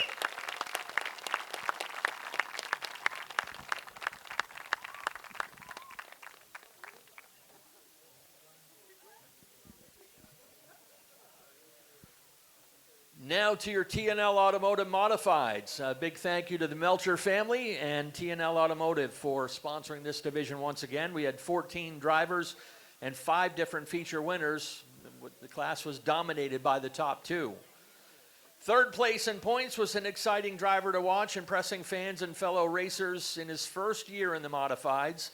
Proved he could run with the big dogs all the while, even though he's just, I believe, 14 years old, right? He had 11 top 5s and 11 races. He had 6 top 3s, but didn't quite get that much-deserved win. He did get 2 heat wins.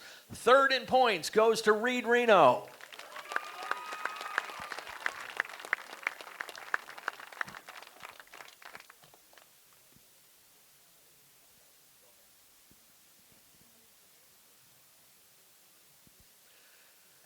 Second in points is a veteran driver who ran his first full season at Wiscasset in several years. He had 11 top 5s and 11 races.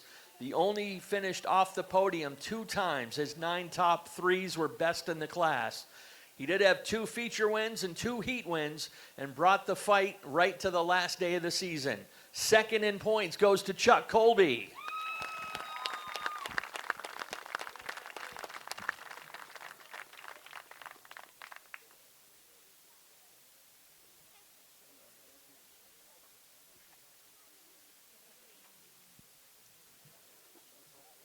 And now your champion. It was a history-making season for this multi-time champ. His dominance of the modified division continued. He finished top 5 in all 11 races this year. His 6 feature wins and 4 heat wins were best in the class. His 78 career wins now put him 3rd all-time in track history. He now has 5 modified championships. And with this championship is now tied with Josh St. Clair and Morris Young for 7 championships, which is the most in this track's history. Your champion in the TNL Automotive Modifieds for 2024 is Adam Chadbourne.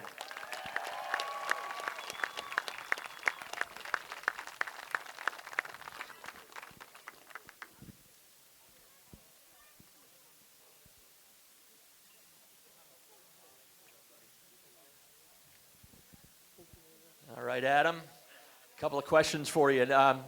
Where does this championship measure up? I know it was a special year for you guys in memory of Sherry, of course, but you guys certainly had your share of challenges. This was no cakewalk by any imagination.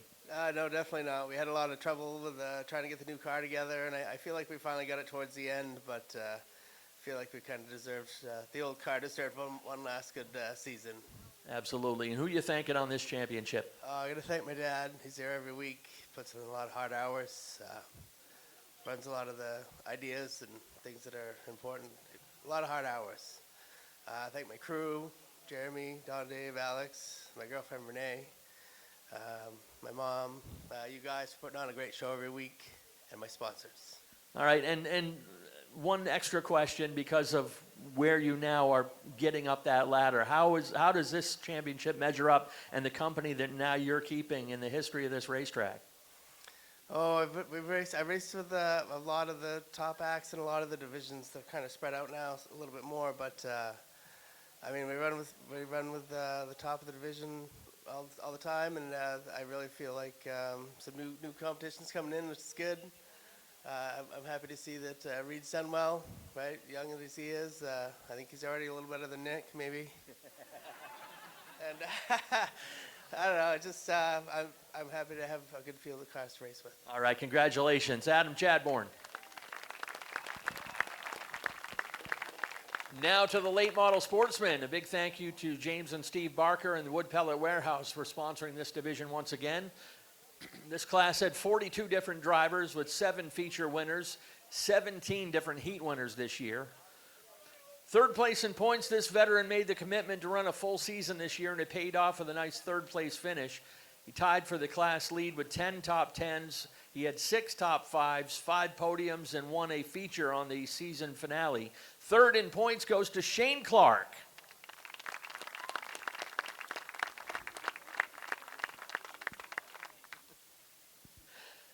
Second place, once again, this guy had a dominant second half of the year. It vaulted him up the standings to a runner-up finish.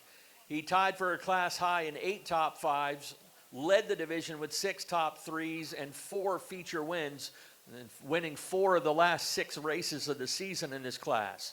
Second in points goes to Tiger Colby.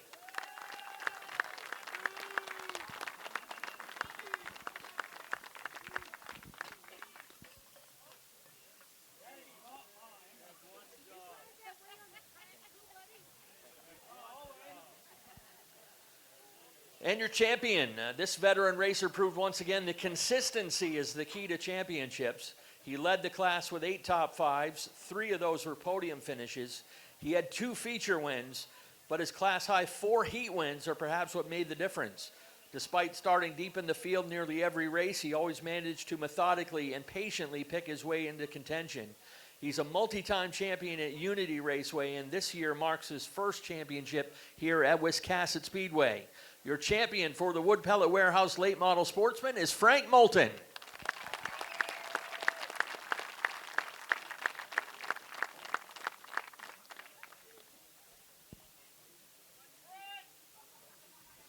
Frank, chance for you to thank friends and crew and everyone that helped get you here, but I want you to talk about the class, and you are one of those veterans that we talked about earlier with a couple other people, have stepped up and provided some veteran leadership to a class that really needed it. Yeah, I mean, it was pretty rough at the beginning of the year, and I don't think a lot of people were having fun, so we kind of reined it in a little bit, but we still have some improvements to make, I think. And how about your family, friends, and crew to help you get to this championship? Yeah, I mean, my dad, we've been racing for 20 years now, and he's been to every one, and me and him, this is just what we do. So my mom, my wife, Bill and Bonnie Shipping, Survey Inc., D. Larrabee Construction, the Hair Room, and Niners Floor Finishing. All right, congratulations. Frank Moulton, your late model champion.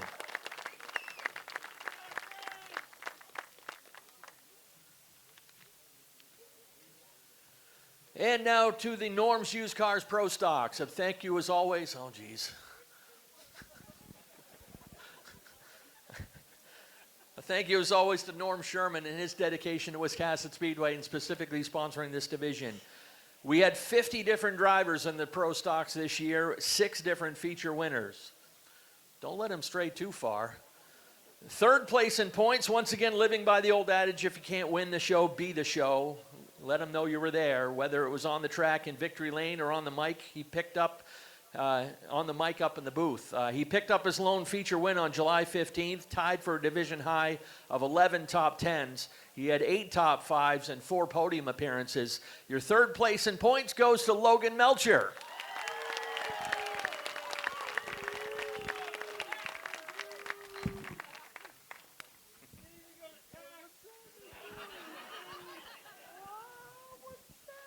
Daddy, how come that's not the big one?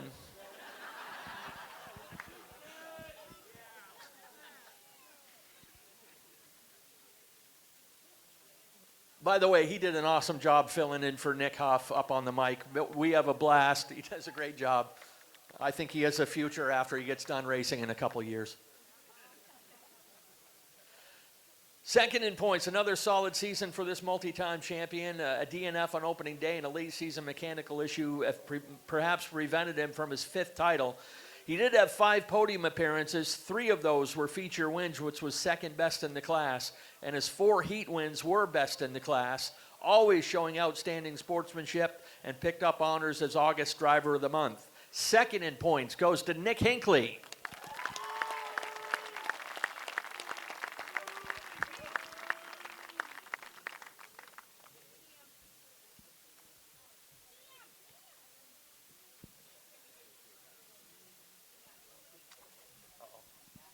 I know second doesn't normally talk, but I just want to let you guys know of my 3 wins this year, the highlight of my year was Logan and my father making a bet last race of the year who was going to finish better and passing him for second with 7 laps to go. Man, that felt good. Nice.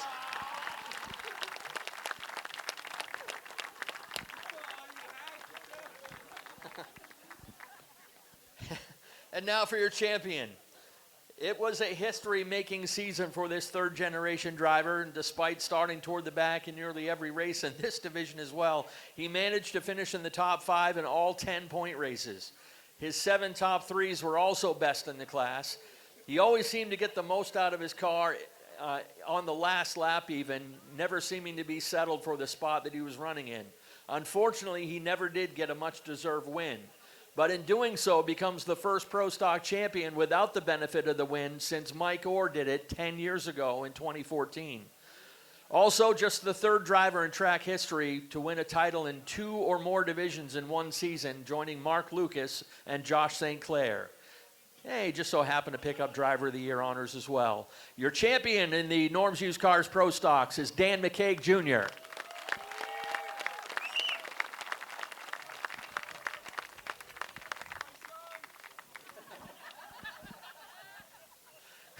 Dan, once again, congratulations. Just try to put your thoughts on this entire season as a whole.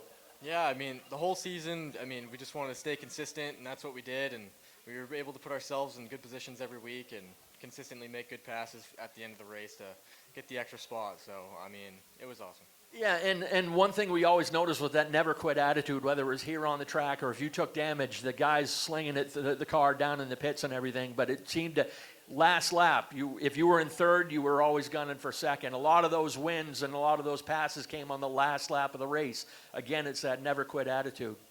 Yeah, I mean, I just want to get the most out of the car, and that's my goal every week, and I seem to do a good job at it. So, I mean, my crew gives me an amazing car every week, so they make it easy for me. But, I mean, this year we didn't get the win that I'd wanted, but my dad won a championship at Beech Ridge without getting any wins in 2010, so it's kind of special. All right, congratulations from all of us once again. Dan McKay Jr.